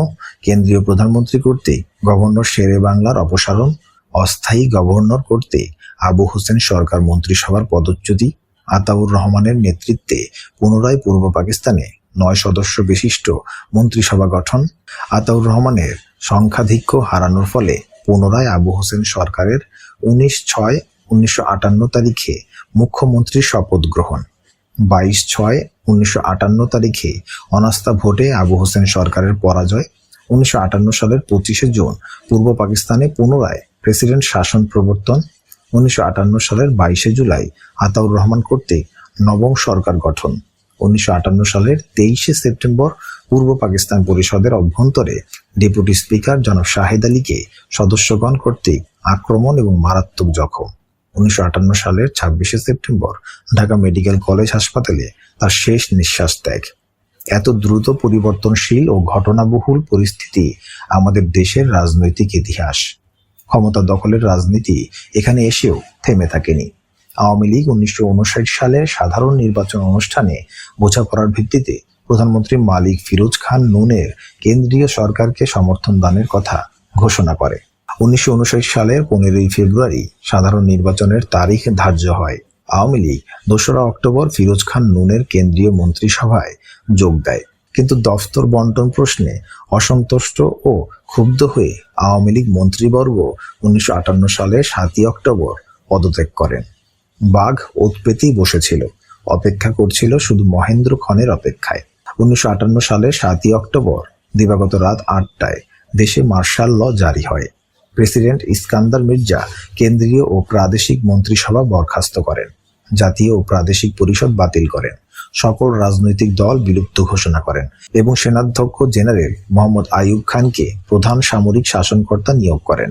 ভাগ্যের নির্মম পরিহাস, প্রেসিডেন্ট ইস্কান্দার মির্জা শত কুচক্রের নায়ক রাজনীতিবিদদের মার্শাল ল পছন্দ না হলে তাদের দেশ ত্যাগ শ্রেয় বলে যে প্রেসক্রিপশন দিলেন, সেই প্রেসক্রিপশনের বড়ি তিনিই সর্বপ্রথম গলাধ্যকরণ করলেন। সমস্ত অঘটনের নেপথ্য নায়ককে মার্শাল ল জারির মাত্র ২০ দিন পর ১৯৫৮ সালের ২৭শে অক্টোবর জেনারেল আইয়ুব খানের কাছে সব দায়িত্ব অর্পণ করে দেশ ছাড়তে হয়। কয়েক জোড়া রিভলভার তার বুকে তাক করার কারণে ইস্কান্দার মির্জা প্রেসিডেন্ট ভবন থেকে বের হয়ে বিদেশের পথে পাড়ি জমালেন তা হয়তো দেশবাসী জানতে পারল না। তবে এটা নিশ্চিত, he did not find time to react. তিনি গর্জে ওঠার আদৌ কোনো সময় পেলেন না। অবিভক্ত কুষ্টিয়া জেলা বোর্ডের চেয়ারম্যান। ৩ বছরের মধ্যেই আমি ব্যস্ত আইনজীবীতে পরিণত হলাম। কুষ্টিয়ার বিভিন্ন মহকুমা ও পার্শ্ববর্তী জেলায় আমার পেশা সম্প্রসারিত হলো। যুক্তফ্রন্টের নির্বাচনে নিজের জন্য নয়, পরের জন্য নির্বাচনী প্রচারণা ব্যাপকভাবে চালাতে গিয়ে নিজের পরিচিতির সঙ্গে সঙ্গে সহকর্মী ও বন্ধুত্বের পরিধি বৃদ্ধি পেয়েছিল।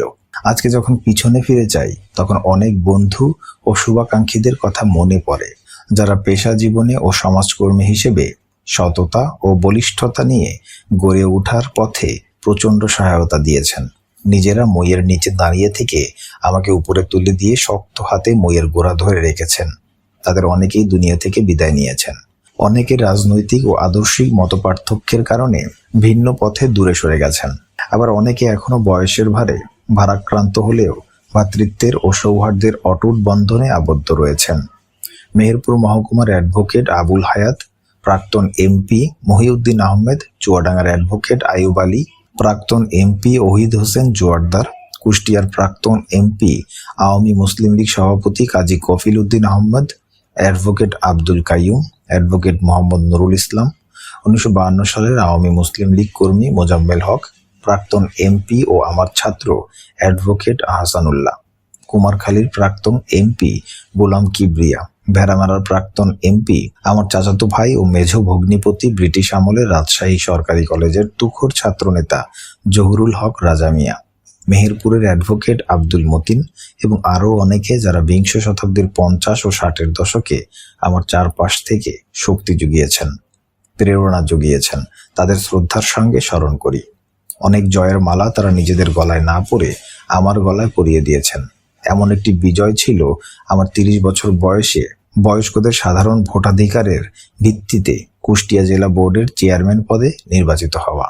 যুক্তফ্রন্টের নির্বাচনের পর ঢাকা ও কেন্দ্রে রাজনীতির যে ভাঙাগড়ার খেলা ১৯৫৮ সালের ৭ই অক্টোবর পর্যন্ত চলেছিল, তাতে আমরা অনেকেই প্রত্যক্ষ অংশীদার ছিলাম না।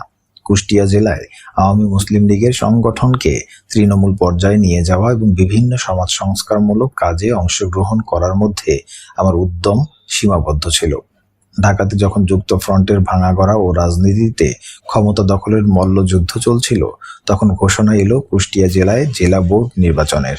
পূর্বের মতো সীমিত ভোটাধিকারের ভিত্তিতে নয়, বয়স্ক ভোটাধিকারের ভিত্তিতে সাধারণ নারী পুরুষের ভোটে জেলায় ১২ জন সদস্য নির্বাচিত হবেন এবং ওই সদস্যগণ চেয়ারম্যান নিযুক্ত করবেন। প্রাদেশিক নেতৃবৃন্দের সঙ্গে কোনো পরামর্শ না করে, আর্থিক বা অন্য প্রকার সহযোগিতা না নিয়ে স্থানীয়ভাবে জেলা ও মহকুমা কমিটির আওয়ামী লীগ নেতৃবৃন্দ ১৯৫৭ সালের জেলা বোর্ড নির্বাচনে আমার নেতৃত্বে অংশগ্রহণের সিদ্ধান্ত নিলেন এবং ১২টি আসনে প্রার্থী দাঁড় করিয়ে দিলেন। আরও সিদ্ধান্ত নিলেন সাধারণ সদস্যদের নির্বাচনের পর বোর্ড গঠনে আমাকে চেয়ারম্যান হতে হবে।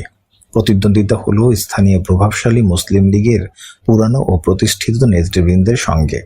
তবে আমার বিরুদ্ধে তারা দাঁড় করিয়ে দিলেন ভেড়ামারার জনৈক মারওয়ারি শেঠ ও জমিদার তনয় আব্দুর রৌফ চৌধুরীকে, যিনি পরবর্তী আমলে বাকশালের গভর্নর হিসেবে নিয়োগ পেয়েছিলেন।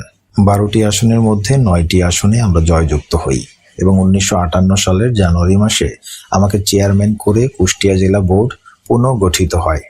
আমি হলাম বয়স্ক ভোটাধিকারের ভিত্তিতে কুষ্টিয়া জেলা বোর্ডের নির্বাচিত প্রথম ও শেষ এবং বয়োকনিষ্ঠ চেয়ারম্যান। ব্রিটিশ আমলেই জেলা বোর্ড প্রতিষ্ঠিত হয়েছিল। ক্রমান্বয়ে জনপ্রতিনিধিদের হাতে অধিকতর ক্ষমতা হস্তান্তরিত হতে থাকে।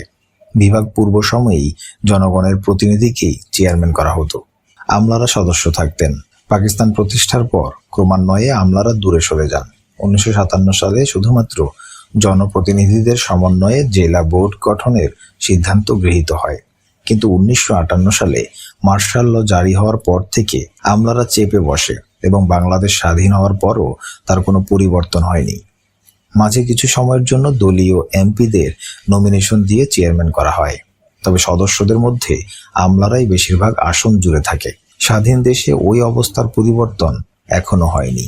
জেলার ইউনিয়ন ও গ্রাম পর্যায়ে সাধারণ মানুষের জন্য প্রাথমিক শিক্ষার ব্যবস্থা, চিকিৎসা সেবা সম্প্রসারণ, স্যানিটেশন ব্যবস্থার উন্নতি সাধন, রাস্তাঘাট সম্প্রসারণ ও উন্নতিকরণ ইত্যাদি ক্ষেত্রে জেলা বোর্ডের গুরুত্ব ছিল অপরিসীম। সেটা ছিল সরকারের একটি নমুনা, যার প্রয়োজনে একটি প্রশাসনিক ব্যবস্থাও গড়ে ওঠে। সরকার পরিচালনার জন্য যে অভিজ্ঞতা ও ট্রেনিং এর প্রয়োজন তারও ক্ষেত্র ছিল জেলা বোর্ড। অনেক চেয়ারম্যান, ভাইস চেয়ারম্যান যারা অতীতে জেলা বোর্ডে কাজ করার সুযোগ পেয়েছেন, তারা ব্রিটিশ আমলে ও পাকিস্তান আমলের প্রথম দিকে সরকারের মন্ত্রী হিসেবে দক্ষতার পরিচয় দিয়েছেন। ওইরূপ একটি প্রতিষ্ঠানের চেয়ারম্যান হয়ে প্রথমেই সেই সম্পর্কে সংশ্লিষ্ট যাবতীয় আইন ও বিধি জেনে নিয়ে ভাইস চেয়ারম্যানের মধ্যে বিভিন্ন দায়িত্ব ভাগ করে জেলা বোর্ডের ইঞ্জিনিয়ার, মেডিকেল অফিসার, শিক্ষা ও স্যানিটেশন বিভাগের দায়িত্বশীল ও সিনিয়র কর্মকর্তাদের সঙ্গে পরামর্শ করে বিভিন্ন কমিটি গঠন করে কাজ ভাগ করে দেওয়া হলো।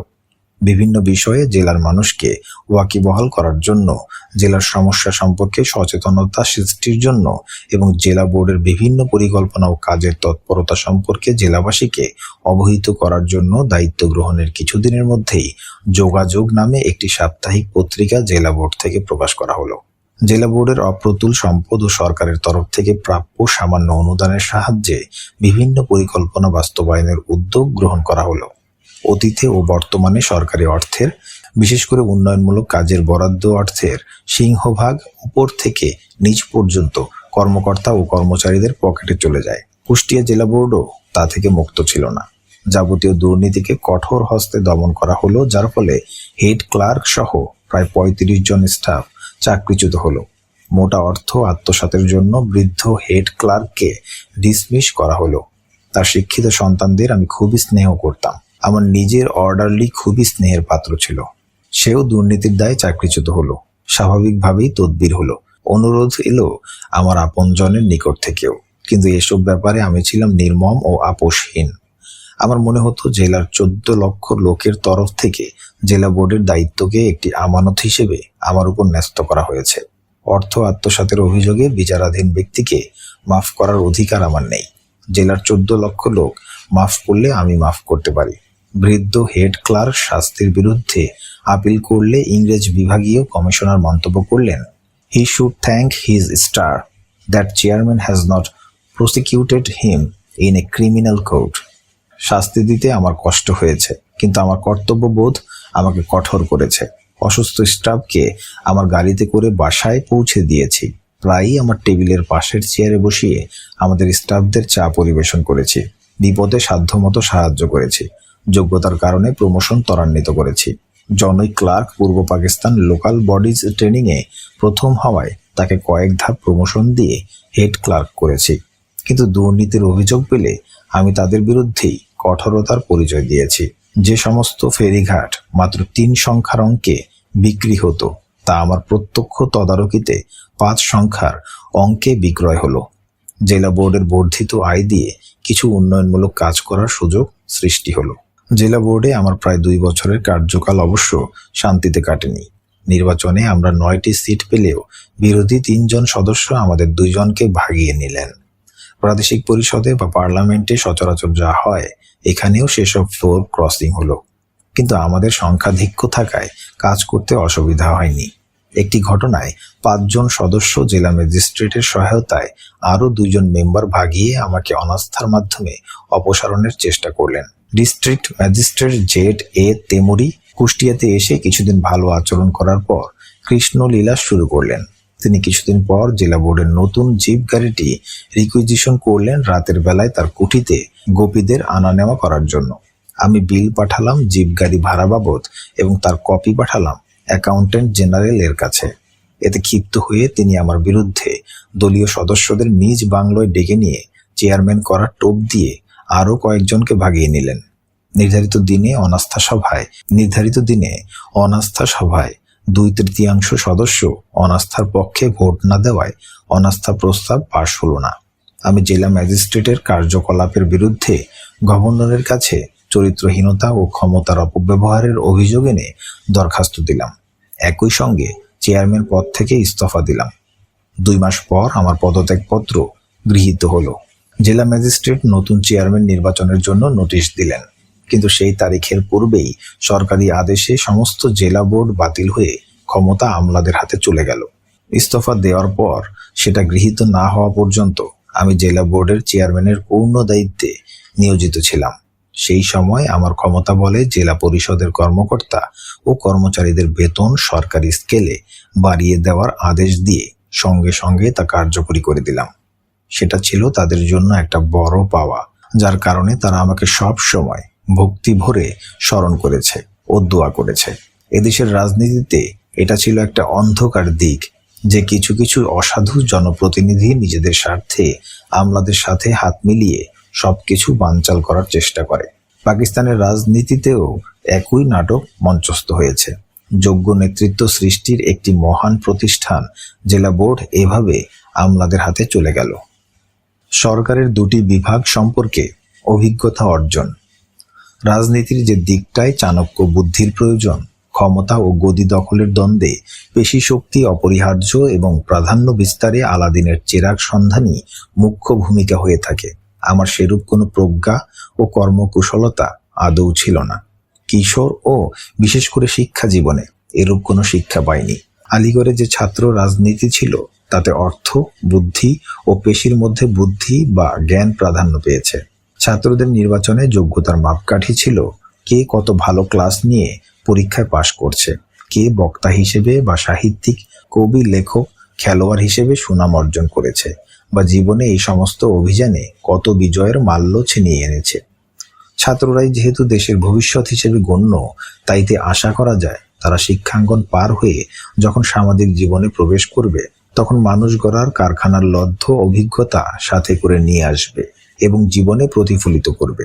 আমার কেন্দ্রীয় নেতৃবৃন্দ অন্যান্য গুণের সন্ধান পেলেও এদেশের রাজনীতিতে উপরোক্ত যে বিষয়গুলি মুখ্য ভূমিকা পালন করে থাকে, আমার মধ্যে তার সন্ধান পেলেন না। তবে তাই বলে তারা আমাকে একেবারেই মূল্যায়ন করেননি তা নয়। আমি ছিলাম বাণিজ্য ও অর্থনীতির ছাত্র এবং সে ব্যাপারে সুনামও অর্জন করেছি। তাই জনাব আতাউর রহমান খানের মন্ত্রিত্ব আমলে আমাকে পূর্ব পাকিস্তান সরকারের পাট উপদেষ্টা বোর্ডের সদস্য নিয়োগ করা হলো। পাট পূর্ব পাকিস্তানের অর্থনীতির প্রাণ, অথচ ডান্ডির একতরফা পলিসির কারণে, ভারতীয় মিল মালিকদের চক্রান্তের কারণে বর্ডার দিয়ে লক্ষ লক্ষ বেল পাট ভারতীয় পাট মিল মালিকদের আশ্রিত চোরাচালানিদের মাধ্যমে পাচার হয়ে যাওয়ার কারণে পাটের যে দুর্গতি এবং অর্থনীতিতে যে আঘাত তা সবারই জানা ছিল। কিন্তু এই সোনালী আঁশকে আসল সোনায় রূপান্তরিত করার জন্য যে সামগ্রিক ও সমন্বিত পরিকল্পনা প্রণয়ন ও বাস্তবায়ন প্রয়োজন ছিল তা হয়নি।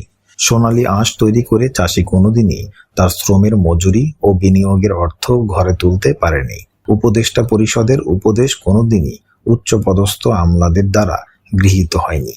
ডান্ডির ডিকটেশন ভারতীয় মিল মালিকদের দ্বারা চোরাচালানিদের উৎসাহ প্রদান এবং তাতে ভারত সরকারের মৌন সম্মতি প্রদান, পূর্ব পাকিস্তানের নব্য পাট মিল মালিক ও রফতানিকারকদের অর্থ লালসা ও সরকারের পাট পলিসি নির্ধারণে প্রভাবান্বিত করার অপচেষ্টা পাট ও পাট শিল্প বিপর্যয়ের প্রধান কারণ।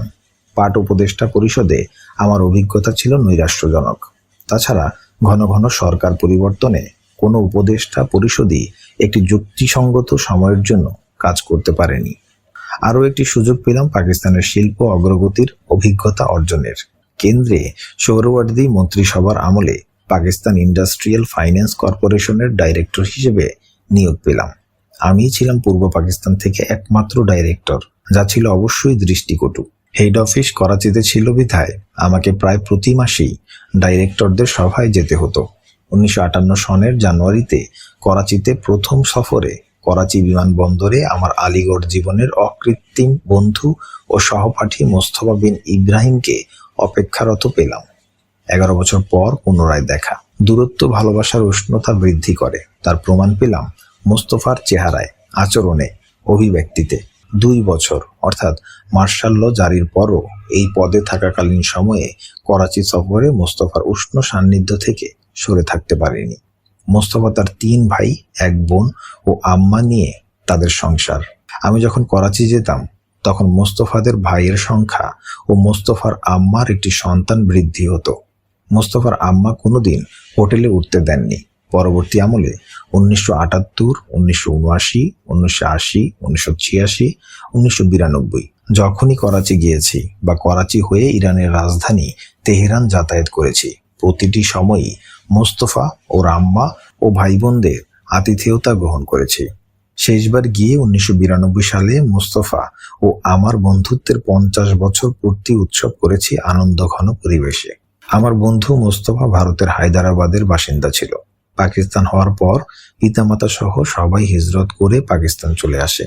ভারতে ও পাকিস্তানে কিছুদিনের জন্য ব্যাংক ও শিল্প প্রতিষ্ঠানে চাকরি করে করাচিতে ইন্ডাস্ট্রিয়াল কনসালটেন্ট হিসেবে কাজ শুরু করে অল্প কিছুদিনের মধ্যে কনসালটেন্ট হিসেবে সুনাম অর্জন করে। বিশ্বের বিভিন্ন উন্নত দেশের শিল্প সম্পর্কে তার প্রচুর পড়াশোনা ছিল এবং শিল্প উদ্যোক্তারা পরিকল্পনা প্রণয়নের জন্য তার কাছে ভিড় জমাতো। এক একটি পরিকল্পনা যেন ছিল এক একটি থিসিস, যার উপর ডক্টরেট ডিগ্রি দেওয়া যেতে পারে। ইন্ডাস্ট্রির সঙ্গে ইন্ডাস্ট্রিয়াল ফাইন্যান্স জড়িত, তাই মোস্তফার সাহচর্য আমার নতুন দায়িত্ব পালনের ক্ষেত্রে খুবই সহায়ক হলো। জমি, মেশিনারিজ খরিদ করা থেকে শুরু করে উৎপাদিত দ্রব্য বাজারজাতকরণ পর্যন্ত যাবতীয় খুঁটিনাটি এইসব প্ল্যানে স্থান পেত এবং এগুলোর বাস্তবায়নও হতো কনসালটেন্টের প্রত্যক্ষ তদারকিতে। এসব দেখে মনে হতো পূর্ব পাকিস্তানের মানুষ আমরা কত পিছিয়ে রয়েছি। শিল্পের চাইতে ব্যবসার প্রতি আমাদের ঝোঁক বেশি। শিল্পে অনেক ঝুঁকি, কিন্তু ব্যবসায় ঝুঁকি কম। তাছাড়া ব্যবসাটা যদি পারমিটের ব্যবসা হয় তাহলে তো সোনায় সোহাগা। কুষ্টিয়ার মোহিনী মিলের কাপড়ের চাহিদা খুব বৃদ্ধি পায় পাকিস্তান সৃষ্টির পর। প্রভাবশালী রাজনৈতিক নেতা ও কর্মীরা মিল নির্ধারিত মূল্যে কাপড় খরিদ করে খোলা বাজারে বিক্রয় করে সে সময় প্রচুর মুনাফা লুটেছেন। সত্যিকারের ব্যবসায়ীরা মিল থেকে সরাসরি বেল পেত না, ওইসব নেতাকর্মীর নিকট থেকেই তা খরিদ করতে হতো। এসব ব্যবসা যেমন পাকিস্তান আমলেও জমজমাট ছিল, এখনো বাংলাদেশে জমজমাট রয়েছে। হাজারো রকমের ব্যবসায়ের ক্ষেত্রে সম্প্রসারিত হয়েছে। নব্য কোটিপতিরা এইভাবেই তাদের জীবনে আলাদিনের চেরাগের সন্ধান পেয়েছেন।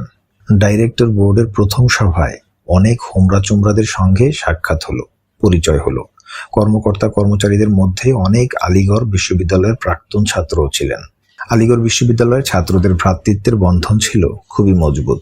শেরওয়ানি ও পাজামার কাটিং দেখে বুঝে নেওয়া যেত ইনি আলিগড়ি ভাই। কর্পোরেশন অফিস ও করাচি শহরে এরূপ পরিচিত বহুজনকে পেলাম। অত্যন্ত সৌহার্দ্যের মধ্যে কাজ শুরু হলো। অনেক উদ্যোক্তা প্ল্যান দাখিল করেছেন, প্রয়োজন অনুযায়ী ঋণ চেয়েছেন এবং সেগুলো প্রসেসও হচ্ছে। তবে দুঃখের বিষয়, পূর্ব পাকিস্তান থেকে কোনো উদ্যোক্তার কোনো দরখাস্ত দূরবীন লাগিয়েও পাওয়া গেল না। পশ্চিম পাকিস্তানে ইন্ডাস্ট্রি গড়ার ক্ষেত্রে কিছু সুবিধাজনক পরিবেশ ছিল। দেশের জমিদার ও ধনিক শ্রেণী ছাড়াও যারা ভারত বিভক্তির পর করাচি ও অন্যান্য বড় বড় শহরে হিজরত করেন তাদের মধ্যে অনেকে শিক্ষিত ও ধনী সম্প্রদায় ছিলেন। বাংলাদেশে যেমন সংখ্যালঘু হিন্দুরা অর্থনৈতিক ও শিক্ষার দিকে অগ্রগতি ছিল, তেমনি ভারতের ইউপিতে মুসলমানের সংখ্যা শতকরা 15 ভাগ হলেও তারা ছিলেন শিক্ষিত ও ধনী সম্প্রদায়। ইউপি, সিপি, দিল্লি ইত্যাদি অঞ্চল থেকে বেশিরভাগ ধনী শ্রেণী পূর্ব পাকিস্তানে হিজরত না করে পশ্চিম পাকিস্তানে হিজরত করা শ্রেয় মনে করেছেন। পশ্চিম পাকিস্তান রাজধানী হওয়ার কারণে সরকারি প্রচেষ্টা ছাড়াও এই সমস্ত ভারতীয় ধনী মহাজের নিজস্ব প্রচেষ্টায় পশ্চিম পাকিস্তানের শিল্পোন্নয়ন ত্বরান্বিত হয়। 1958 সালে করাচি গিয়ে সর্বত্র উন্নত জীবনের ছোঁয়া লক্ষ্য করেছি। যখন আমাদের দেশে রাজমিস্ত্রি মাত্র 4 টাকা দৈনিক হাজিরাতে শ্রম দিত, করাচিতে দেখেছি মজুরি কমপক্ষে দৈনিক 10 টাকা। তাছাড়া অঞ্চলে অঞ্চলে বৈষম্যের পিছনে যে রাজনৈতিক কারণ ছিল, কেন্দ্রের এক চোখা নীতি ছিল, তা অনস্বীকার্য। পরবর্তী আমলে বাংলাদেশের কিছু উদ্যোক্তা ঢাকায় ও করাচিতে আমার সঙ্গে সাক্ষাৎ করেছেন এবং তাদের ঋণ প্রাপ্তিতে সহায়তা করার জন্য যে অনুরোধ রেখেছেন তাতে আমি অবশ্যই সাড়া দিয়েছি। তবে আমার অভিজ্ঞতায় আমি বুঝেছি শিল্প ঋণ প্রাপ্তি তখনকার দিনে ছিল দুরূহ ব্যাপার। লাল ফিতার দৌরাত্ম্য কাটিয়ে ঋণ প্রাপ্তি এমনিতেই কঠিন, তার উপর ঢাকা, খুলনা, চিটাগাং থেকে করাচি গিয়ে তদবির করা, ঋণ প্রসেসিংকে এগিয়ে দেওয়া খুবই দুরূহ ব্যাপার ছিল। পূর্ব পাকিস্তানের শিল্পোন্নয়নের ব্যবস্থা প্রথম থেকেই প্রাদেশিক রাজধানী ভিত্তিক হওয়া উচিত ছিল। কর্পোরেশনের ডাইরেক্টর বোর্ডের কাজ ছিল গতানুগতিক। তাইতে মিটিং শেষে ভারতে মুসলমানদের জন্য যে ভূখণ্ড প্রতিষ্ঠার পিছনে ছাত্র জীবনে আমারও অবদান ছিল তা চোখ মেলে দেখার জন্য পুরো সময়টুকু ব্যয় করেছি। পূর্ব ও পশ্চিম মিলেই যে দেশের স্বপ্ন দেখেছিলাম তা ছিল সত্যই বৈচিত্র্যময়। বিশাল ভারতে যা কিছু রয়েছে, পাকিস্তানের 2 অঞ্চল মিলিয়ে তা সবকিছুই বিদ্যমান ছিল। 1958 সালে কর্পোরেশনের বোর্ড মিটিংয়ে করাচি গিয়ে পাকিস্তানের রূপকার কায়েদে আজম মোহাম্মদ আলী জিন্নার নেতৃত্বে ভারতের 10 কোটি মুসলমানের সঙ্গে আমিও আন্দোলন করেছি এবং যাকে আলিগড়ের ছাত্র জীবনে অত্যন্ত নিকটের থেকে দেখেছি, তার কবর জিয়ারতের জন্য বন্ধু মোস্তফা সহ হাজির হলাম। সবুজে ঘেরা আঙিনায় সুউচ্চ গম্বুজের নিচে শায়িত কায়েদে আজমের কবরের পাশে প্রতিদিন হাজারো নারী পুরুষের ভিড়ের মধ্যে আমিও মিশে গেলাম। অনতি দূরে শায়িত রয়েছেন পাকিস্তান প্রতিষ্ঠার আন্দোলনে তার সিপাহসালার কায়েদে মিল্লাত নওয়াবজাদা লিয়াকত আলী খান, যার উদ্দীপনাময় বক্তৃতা আলিগড়ের ছাত্রদেরকে সাময়িকভাবে শিক্ষা প্রতিষ্ঠান ছেড়ে স্বাধীনতা আন্দোলনে দুর্বার গতিতে ঝাঁপিয়ে পড়ার জন্য উদ্বুদ্ধ করেছিল। প্রথম সফরেই মোস্তফা নিয়ে গেল করাচির শহরতলি মালিরে নতুন প্রতিষ্ঠিত ডিগ্রি কলেজে, যেখানে 11 বছর পর সাক্ষাৎ হলো আলিগড় বিশ্ববিদ্যালয়ের কমার্স বিভাগের ভূতপূর্ব চেয়ারম্যান প্রফেসর এস.এম. শফির কলেজ সংলগ্ন বাসভবনে। প্রফেসর শফির উষ্ণ আলিঙ্গনে নিজেকে হারিয়ে ফেললাম। আলিগড় বিশ্ববিদ্যালয়ের কমার্স বিভাগের প্রথম ব্যাচের ছাত্রদের মধ্যে আমি প্রথম স্থান অধিকার করি আমার এই শ্রদ্ধেয় শিক্ষকের স্নেহভরা সান্নিধ্যে থেকে। প্রফেসর শফি আমাকে আলিঙ্গনাবস্থায় পাশে বসিয়ে বললেন, জীবনে অনেক ছাত্রকে বিশ্ববিদ্যালয়ের দুয়ার হতে শিক্ষা শেষে বিদায় দিয়েছি। অনেকেই জীবনে প্রতিষ্ঠা লাভ করেছে, এর মধ্যে অনেকেই পাশ দিয়ে চলে যায়, ফিরেও তাকায় না। আবার অনেকেই কাছে এসে সম্মান প্রদর্শন করে, কুশল জিজ্ঞাসা করে। এটাই আমার বড় পাওয়া। সাক্ষাৎটা ছিল 11 বছর পর। আমি ছিলাম তার মনে রাখার মতো একজন ছাত্র, তিনিও ছিলেন আমার গৌরবময় ফলাফলের গাইড। তাইতে উভয়েরই অন্তরে ছিল আবেগ আর চোখে ছিল আনন্দের অশ্রু। করাচিতে প্রথম সমুদ্র দর্শন। জীবনে প্রথম সমুদ্র দেখলাম করাচিতে। প্রতিটি মানুষ শৈশবাবস্থা থেকে আকাশ দেখে, আকাশের চাঁদও দেখে, কিন্তু আকাশের মতো দূর দিগন্ত বিস্তৃত সমুদ্র দেখার সুযোগ সবার হয় না। সমুদ্রের কাছে এলে সমুদ্র ও আকাশ দুইই দেখা যায়। সমুদ্র ও আকাশ যেখানে কোলাকুলি করে তাও প্রত্যক্ষ করা যায়। কি অপূর্ব দৃশ্য, কি মনমোহিনী রূপ, কি বিশাল অন্তহীন এর বিস্তৃতি। স্রষ্টা সব সৃষ্টির মতো এ দুটো বিস্ময়কর। আকাশ ও পৃথিবী মানুষকে উদার হতে শেখায়, মানুষের মনের ক্ষুদ্রত্বকে দূর করে নিজের বক্ষকে প্রশস্ত করে অন্যকে আলিঙ্গন করতে শেখায়। ক্লিফটনের সমুদ্র সৈকতে এটাই ছিল আমার মনের অভিব্যক্তি। এই সৈকত ছিল সুদূর বিস্তৃত, সমুদ্রের সঙ্গে পাল্লা দিয়ে দৃষ্টির বাহিরে নিরুদ্দেশের পথে নিখোঁজ হয়ে গেছে। ক্লিফটনের সৈকতে দাঁড়িয়ে আরব সাগরের নোনা পানির হিমেল হাওয়ায় অবগহন অবস্থায় দূর দিগন্তে দৃষ্টি ফেরানোর মধ্যে একটি আমেজ রয়েছে, যে কারণে বিকেলের ক্লিফটনে হাজারো নারী পুরুষের কচি কাচাদের কলকাকুলিতে প্রকৃতি তন্ময় হয়ে ওঠে। ক্লিফটনের সৈকতে আরও একটি বিস্ময়কর সৃষ্টি চোখে পড়ল, তা হলো মরুভূমির জাহাজ উট। আমার জীবনের সর্বপ্রথম উট দর্শন। আকাশ ও সমুদ্রের মতো মরুভূমিও উদার, দিগন্ত বিস্তৃত। মরুভূমি দেখবার সুযোগ তখনও হয়নি, কিন্তু যে জাহাজ শুষ্ক বালুকারাশি ভেদ করে ঝড় ঝঞ্ঝা দুর্যোগকে অতিক্রম করে মরুচারীকে তার গন্তব্যস্থলে পৌঁছে দেয়, সেই উদার নিরীহ প্রাণী উটকেও দেখলাম। মোস্তফাকে হেসে বললাম, আমার দাদা 19বিংশ শতাব্দীর মাঝামাঝি হজ করেছিলেন উটের পিঠে চড়ে। আমার আব্বা হজ করেছেন অনেক পরে নরবরে 4 চাকার গাড়িতে। এসো, দাদা কি আমেজে উটের পিঠে চড়ে হজ করেছিলেন তার একটু স্বাদ নেই। আমরা 2 বন্ধু মাত্র 8 আনায় একত্রে উটের পিঠে চড়ে 2 মাইল সফরের সুযোগ পেলাম। 20 বছর পর করাচি সফরে এলে এসব দৃশ্য আর দেখা যেত না। সেটাই প্রমাণিত হলো যখন 1978 সালে রাবেতা আলম আল ইসলামীর ওয়ার্ল্ড কনফারেন্সে বাংলাদেশের প্রতিনিধি হয়ে করাচি এলাম মাওলানা আব্দুর রহিমের নেতৃত্বে। ক্লিফটনের সৈকত সংকুচিত হয়েছে, প্রশস্ত রাজপথ, হাজারো লাখো ইমারত গড়ে উঠেছে উচ্চতার প্রতিদ্বন্দ্বিতা করে। সমুদ্রের জাহাজের ভিড়ে মরুভূমির জাহাজ বিদায় নিয়েছে। হাজারো চলমান ও নোঙর করা ছোট বড় ও সমুদ্রগামী জলযানে মানুষের দৃষ্টি আর সমুদ্র আকাশের মিলন স্থানে পৌঁছায় না।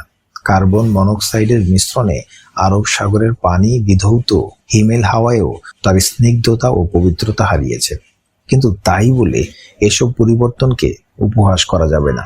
বর্তমান বিশ্ব সভ্যতায় এগুলি উন্নতির মাপকাঠি এবং এই পথেই সবাই পাল্লা দিয়ে এগিয়ে চলেছে।